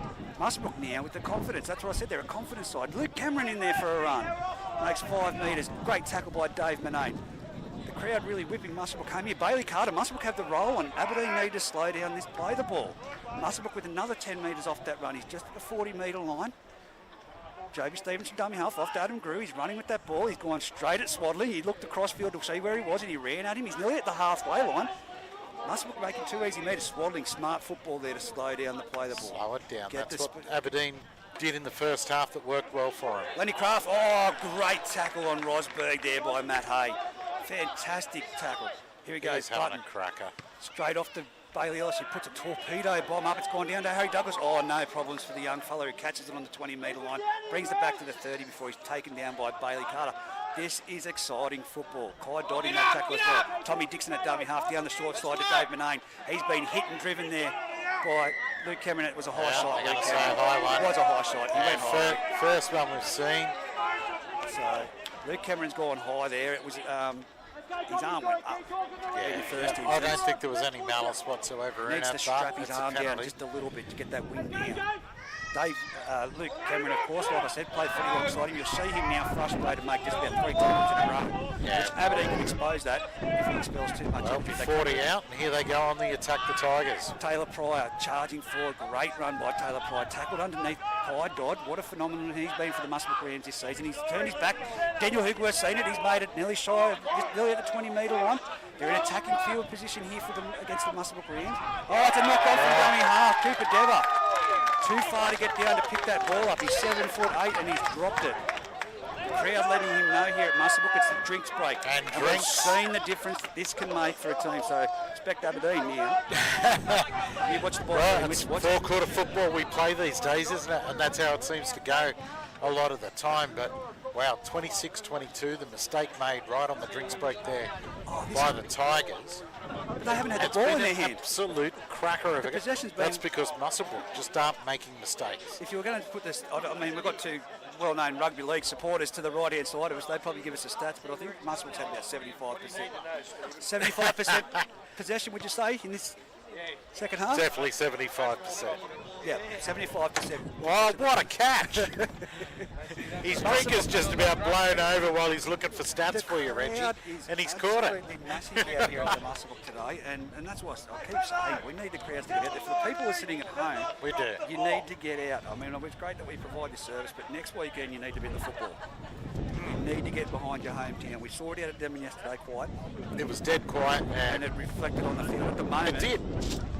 The The crowd's worked really up, getting up they're behind. getting into We it, saw- and the players are getting into it. We saw the under-18s game. Singleton and Aberdeen very vocal as I just try and fix up my face mask. I'm going to have to just take it off. It's cutting into my ear at the moment. That's ridiculous trying to cut call. He found it on someone else's windscreen earlier. It blew off my ear, so I hang it over my ear when I hop out of the car, and I couldn't find it for the life of me. It blew off, and it was on the windscreen of the car next to me. But that's what we've got to do this day and age with these COVID restrictions. It is. I'm not going Here to we say it's go. ridiculous because we're at the football. Game we're not on. in lockdown. Just under 20 minutes to go, and the Rams in front. Lenny They've Craft in the scrum. with a great catch there off a terrible ball from Bailey Ellis. Just coming out of his hands wrong. Muswellbrook with the ball. Rosberg comes to the blind side. Gives it off to Tom Story, who runs into Josh Moffat and Hugh Collins. And they put him to the ground. Who's going to stand up here for the Tigers now? This is still anyone's game. 26-22, as we said. Grew with the ball, back in behind the marker, straight into again. Swadley, what a running challenge they've had at the moment. Grew's had another massive game, but I've got to say equally, Swadling as well. Here comes the blind hand side, it's Grew. Off the Great tackle by Rosberg. Moffat. Oh, Connor Brown. And Connor Brown, that's a good way to give away a I think penalty. he'd done it a couple of weeks ago. He gave away a penalty for the similar thing. He's just got to compose himself. As now it's Joby Stevens running like a front rower. Muswellbrook, where have you been like this all season? I mean, you've only got to win a couple of games to get to the grand final, but geez, if they do get there, they've done it the hard way, but they've got to beat some great quality teams in Singleton and Scone at the moment. Dave Manane off the high ball Well takes taken, it cleanly, Dave. but I've not seen this. No, look, and it's the fact that they've got the cattle on the paddock that can play footy.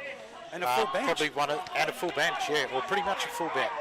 Well, it's only Chanel Mataudia, only, but Only, yeah. I shouldn't say that, but it's only Chanel Mataudia down. As Cooper Dever charges the ball, he's over the 40-metre line. As the crowd lets him know that he caught it. I don't know. He's had not a bad game so far as he goes to the Aberdeen Tigers up to the halfway line, over the halfway line, still crawling forward.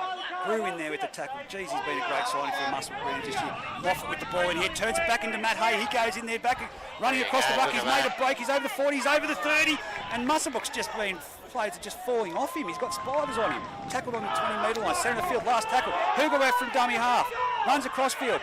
He finds only one player out here, Hugh Collins. He's got the ball in the last, and back to Daniel Hugerworth, who drops it. That's coming out to Tom Story. Muswellbrook with the ball. Can he get it off to Callan Cridlin? He has. Callan Cridlin, he's just been shut down in corridor to run. And Harry Douglas with a bit of aggression in his teeth plates goes in with a swinging arm, but he doesn't collect Callan Cridlin just on the ball.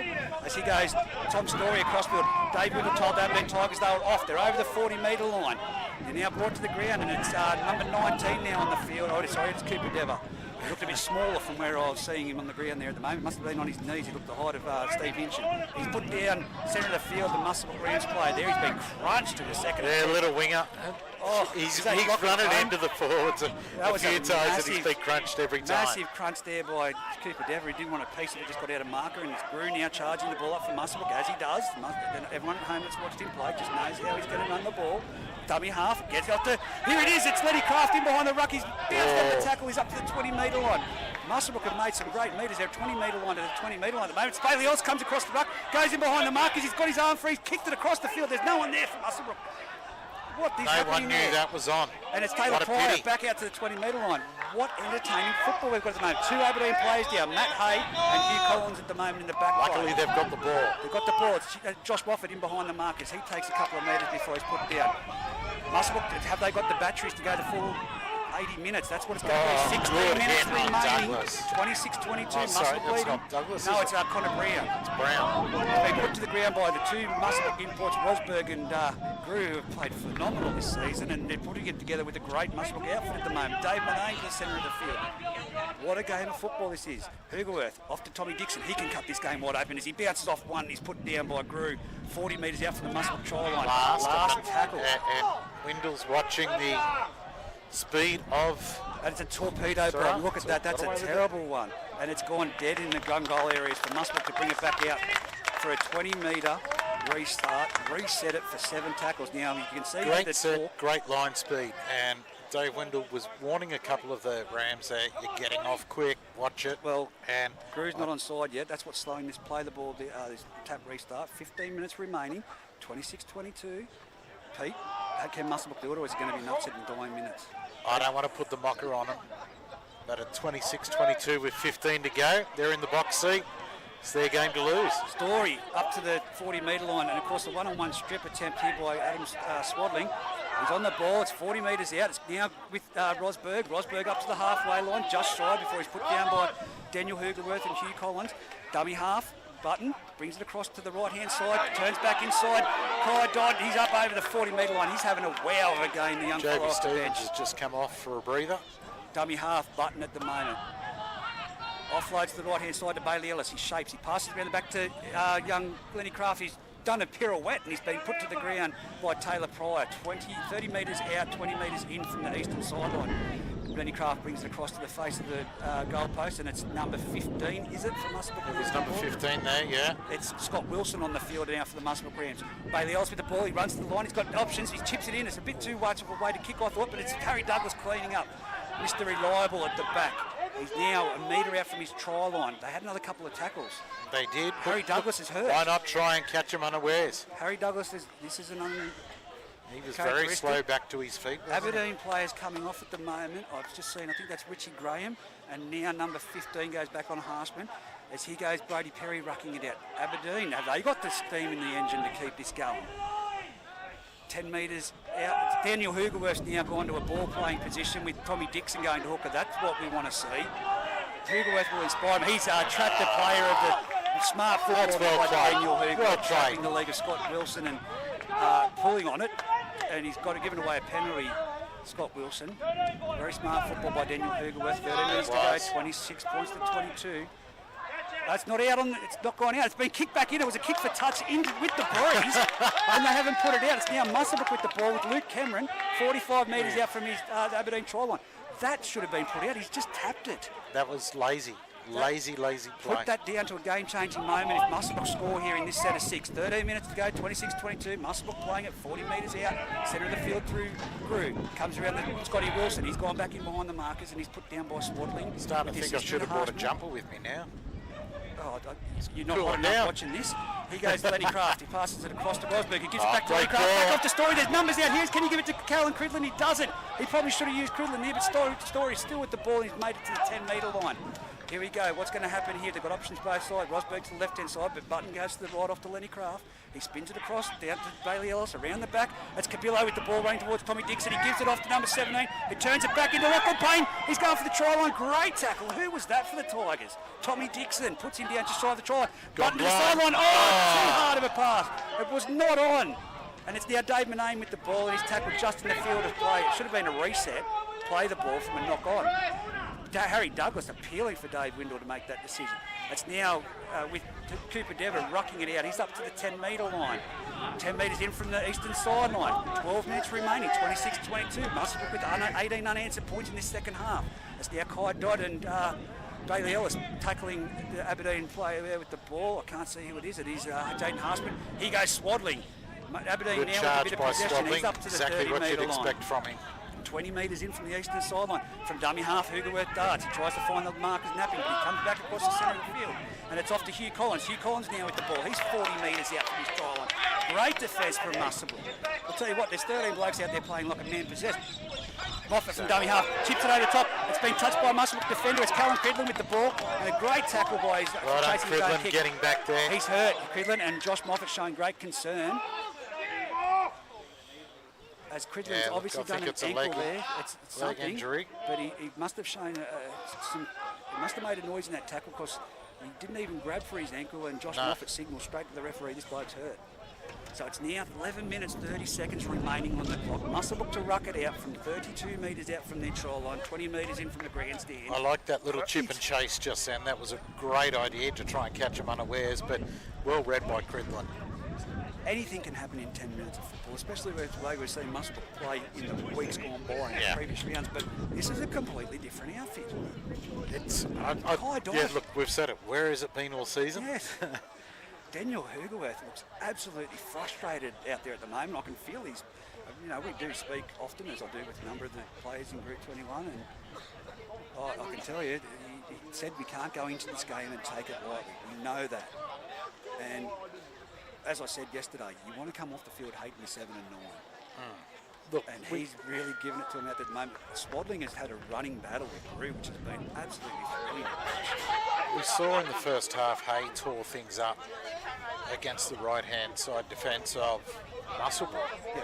But they've gone away from that in the second half.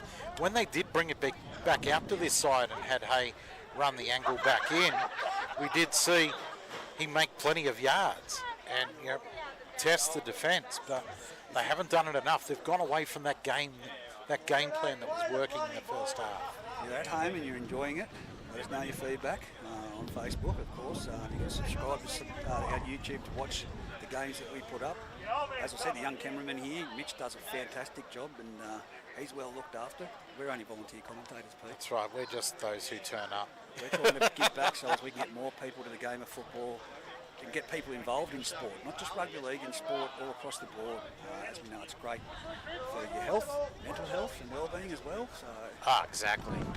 Let us know what you think. It's a service that we've been delivering for 2 years, and it's great for We have fun doing it. We love doing it. Sometimes. Majority of the time. Majority of the time.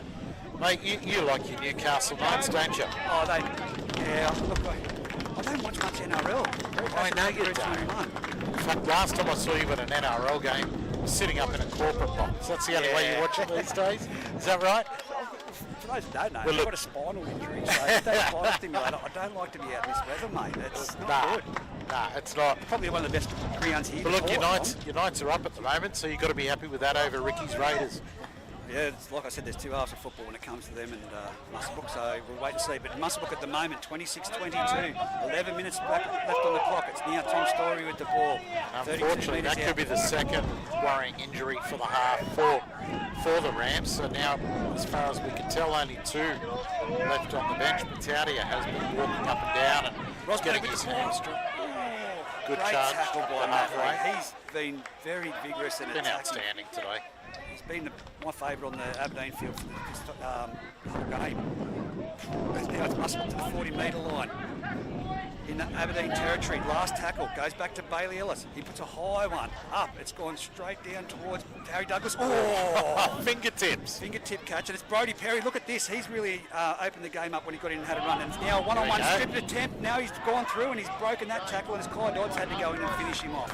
Centre of the field, 20 metres out. They need Matt Hay in there to take a run. I think Connor Brown takes it in behind the mark. It's Kai Dodd and JB Stevens put him to the ground. Daniel Hoover at dummy half, 30 metres out. Matauti is going to go back out. As he Grab goes the card. Harshman, we know that he can break a game open as well. He's tackled on the 40-metre line, centre of the field. This is anyone's game, 26-22, 10 minutes remaining in this game. Tommy Dixon with the ball in hand, turns it back into Hunter Dever. Hunter Dever's put down right on the 50-metre line. I think that's Scotty Wilson there making that tackle. Dixon again with the ball, turns it back into behind the ruck, and it's been, Harry Douglas. Well read. Grew again with around the legs tackle to save it. James Stevens over the top. Intercept pass. It's Luke Cameron. He's on a treadmill. He's going down the sideline. It's Taylor Pryor, but brings him down. Luke Cameron has not seen that much space in a long time, and you can show. Somebody please tackle me. He's down injured now. I thought he looked like He just ran out of puff. No, I think it's a hammy. He didn't look comfortable running down that sideline. Hopefully not. Apologise for the treadmill call there, Luke Cameron, but 30 metres out. Dodge back off. Matauti on. And that was shades of the Brett Kamala pass handed the New South Wales State of Origin here many years ago. Straight from dummy half. I think it was Cameron French, wasn't it? Was it Cameron French or Declan Bigworth then? I think it was French that caught him. No, that passed the ball. Passed it. Mate, I was missing because I was watching what was happening down here on the bench as Matauti was grabbing the card and getting ready to get on. Luke Cameron was already in the attacking line for Aberdeen when he caught that ball. That was... their players are putting their hand up trying to get attention. Stretcher, they've called for the stretcher. But the trainer's running out there. Someone needs to make a movement to go and get the stretcher. We don't want to be here for another hour because I think that rain's coming across as it gets darker here at Olympic Park. And colder. It's now 10 minutes to go. I might need that blanket in a minute. Geez, that's been a slow 20 seconds. It's now 10 minutes 20. I don't know whether that clock stopped earlier, but 26-22. The Muswellbrook Rams now are tackled on the first tackle, 30 metres out while we've got time off, 2 metres in from the eastern sideline towards Bell Street Bridge at Muswellbrook Park.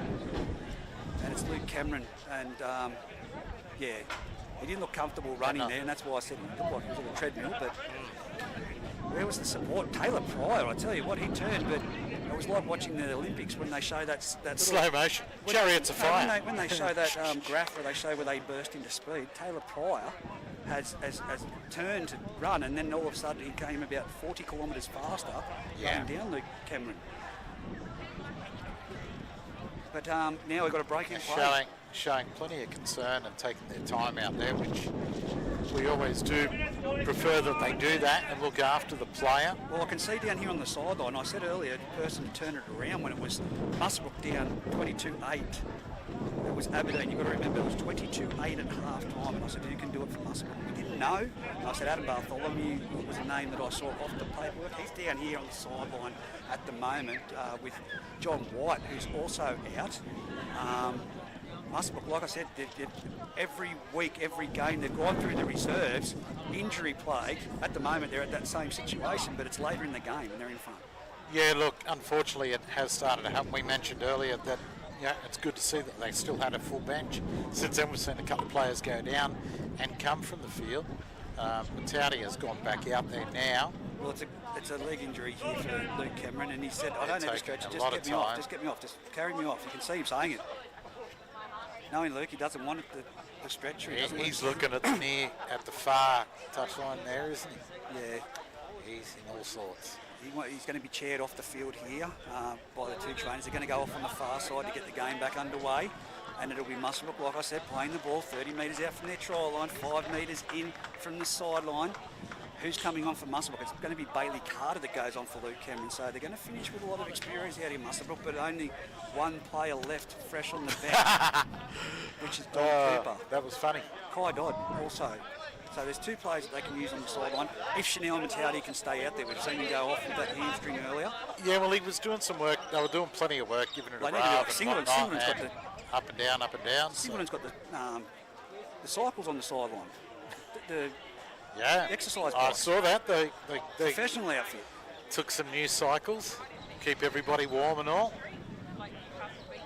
That play about to get underway, and here we go, last 10 minutes. JB Stevens passes it off to Bailey Ellis, who puts his nose through the line before he's brought down. A great tackle there by 2 of the Aberdeen defenders. It looks like Taylor Pryor with the assistance of Cooper Dever. Here goes Chanel Matauti. Nothing wrong with him. He's poked his head through. He's up to the 10-metre line. Nice little step to test Centre out of the that field. hammy. JB Stevens at dummy half now.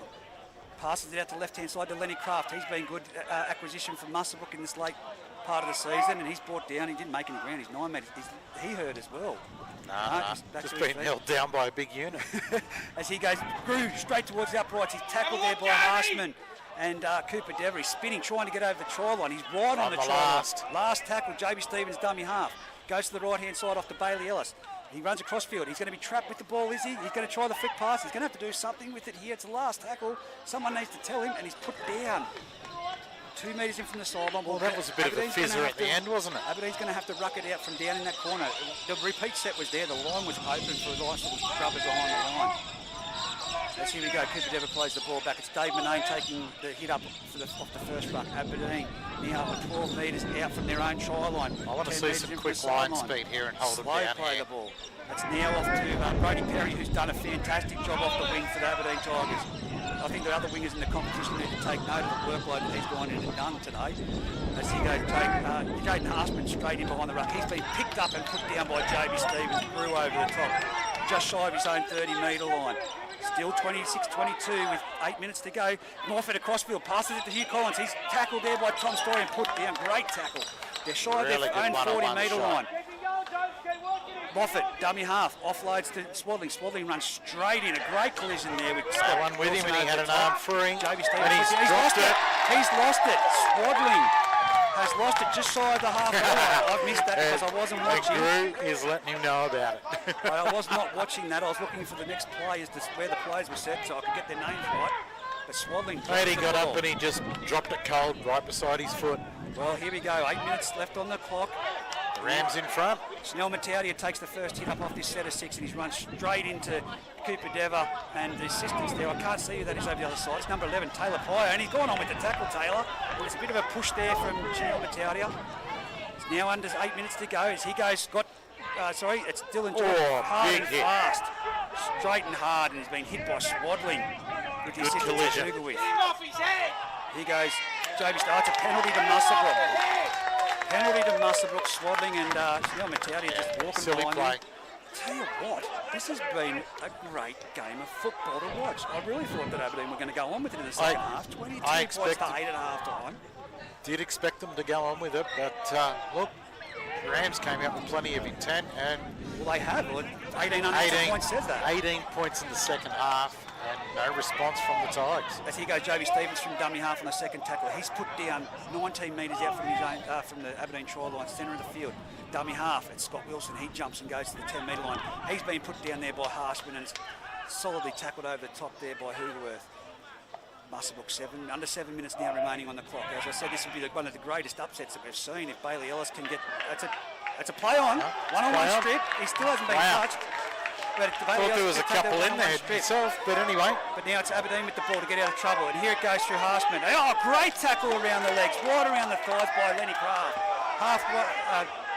Centre of the field, 10 metres out from his own try line. They're trying to shift it across field. It's gone out to Taylor Pryor. He's been put to the ground. They're 12 metres out from their own try line.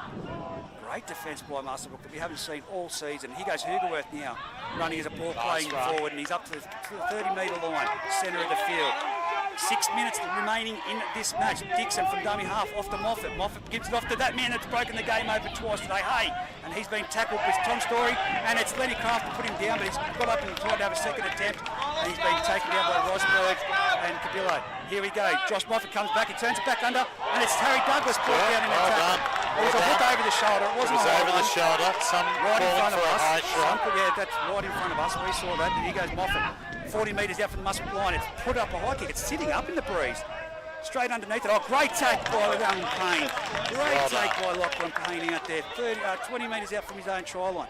So here we go. Muswellbrook now with 5 minutes to go on the clock. They're going to have to try the one-on-one strip, the Aberdeen Tigers. It is. That's Daniel Huger trying it on Bailey Carter. They're going to have to watch it, Muswellbrook, with that.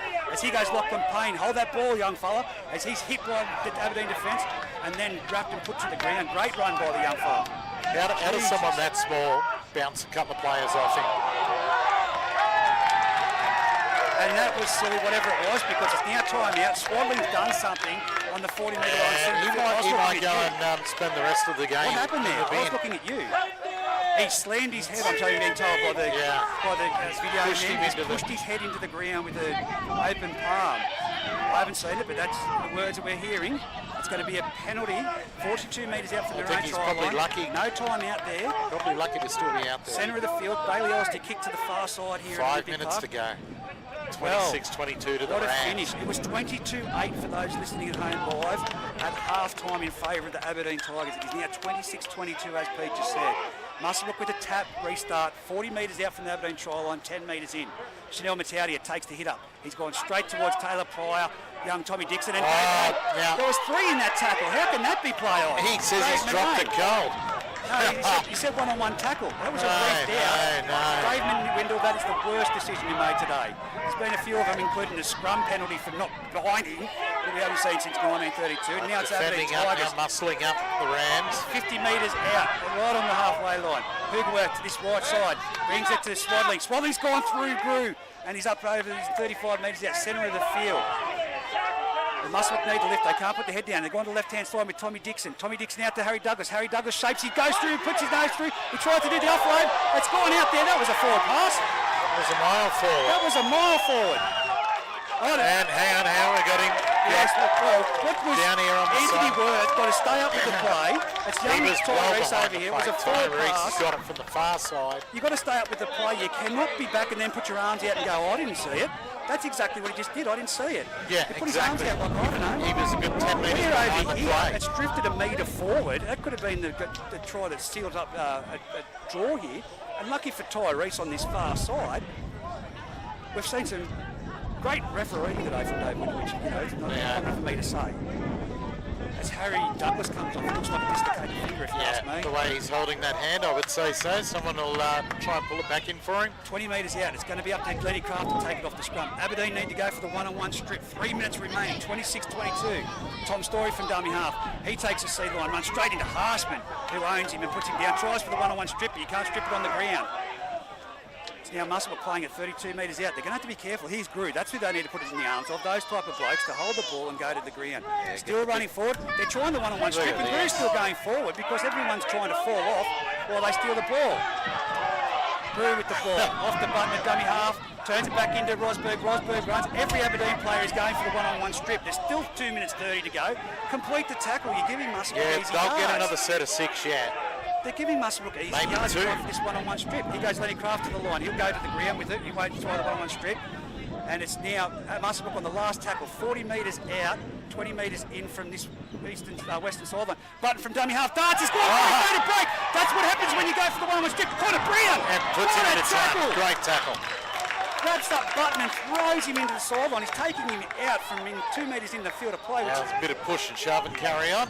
So it's under 2 minutes to go, but that's what happens when you try too many one-on-one strips and give away easy yardage. Yes, I said they needed to do it, but if you can't do it, put them to the ground, get on with the game. But they've just piggybacked Muswellbrook, who haven't kicked the ball, and they're playing the ball 20 metres out from their own try line, the Aberdeen Tigers. They've got to go 80 metres. In a minute and a half, it's now Swadling with the ball over the 30-metre line. Oh, Chanel Mataudia, massive contact, but Swadling keeps going. He's 25 metres out from his own try line, centre of the field. 1 minute 30, the clock counting down. It's off to Daniel Huger at 26-22. Muswellbrook leading after being down 22-8 at half-time.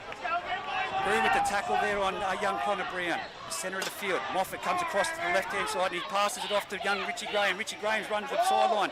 He's being pushed. No, he's just being held up there by Rosberg. He's trying to absorb time. That's all right. That slows it all up. 1 minute and 10 seconds remaining. It goes from dummy half from young Moffat. He's pushed off one defender and he's been made an easy couple of metres there. He's up nearly at the 40-metre line.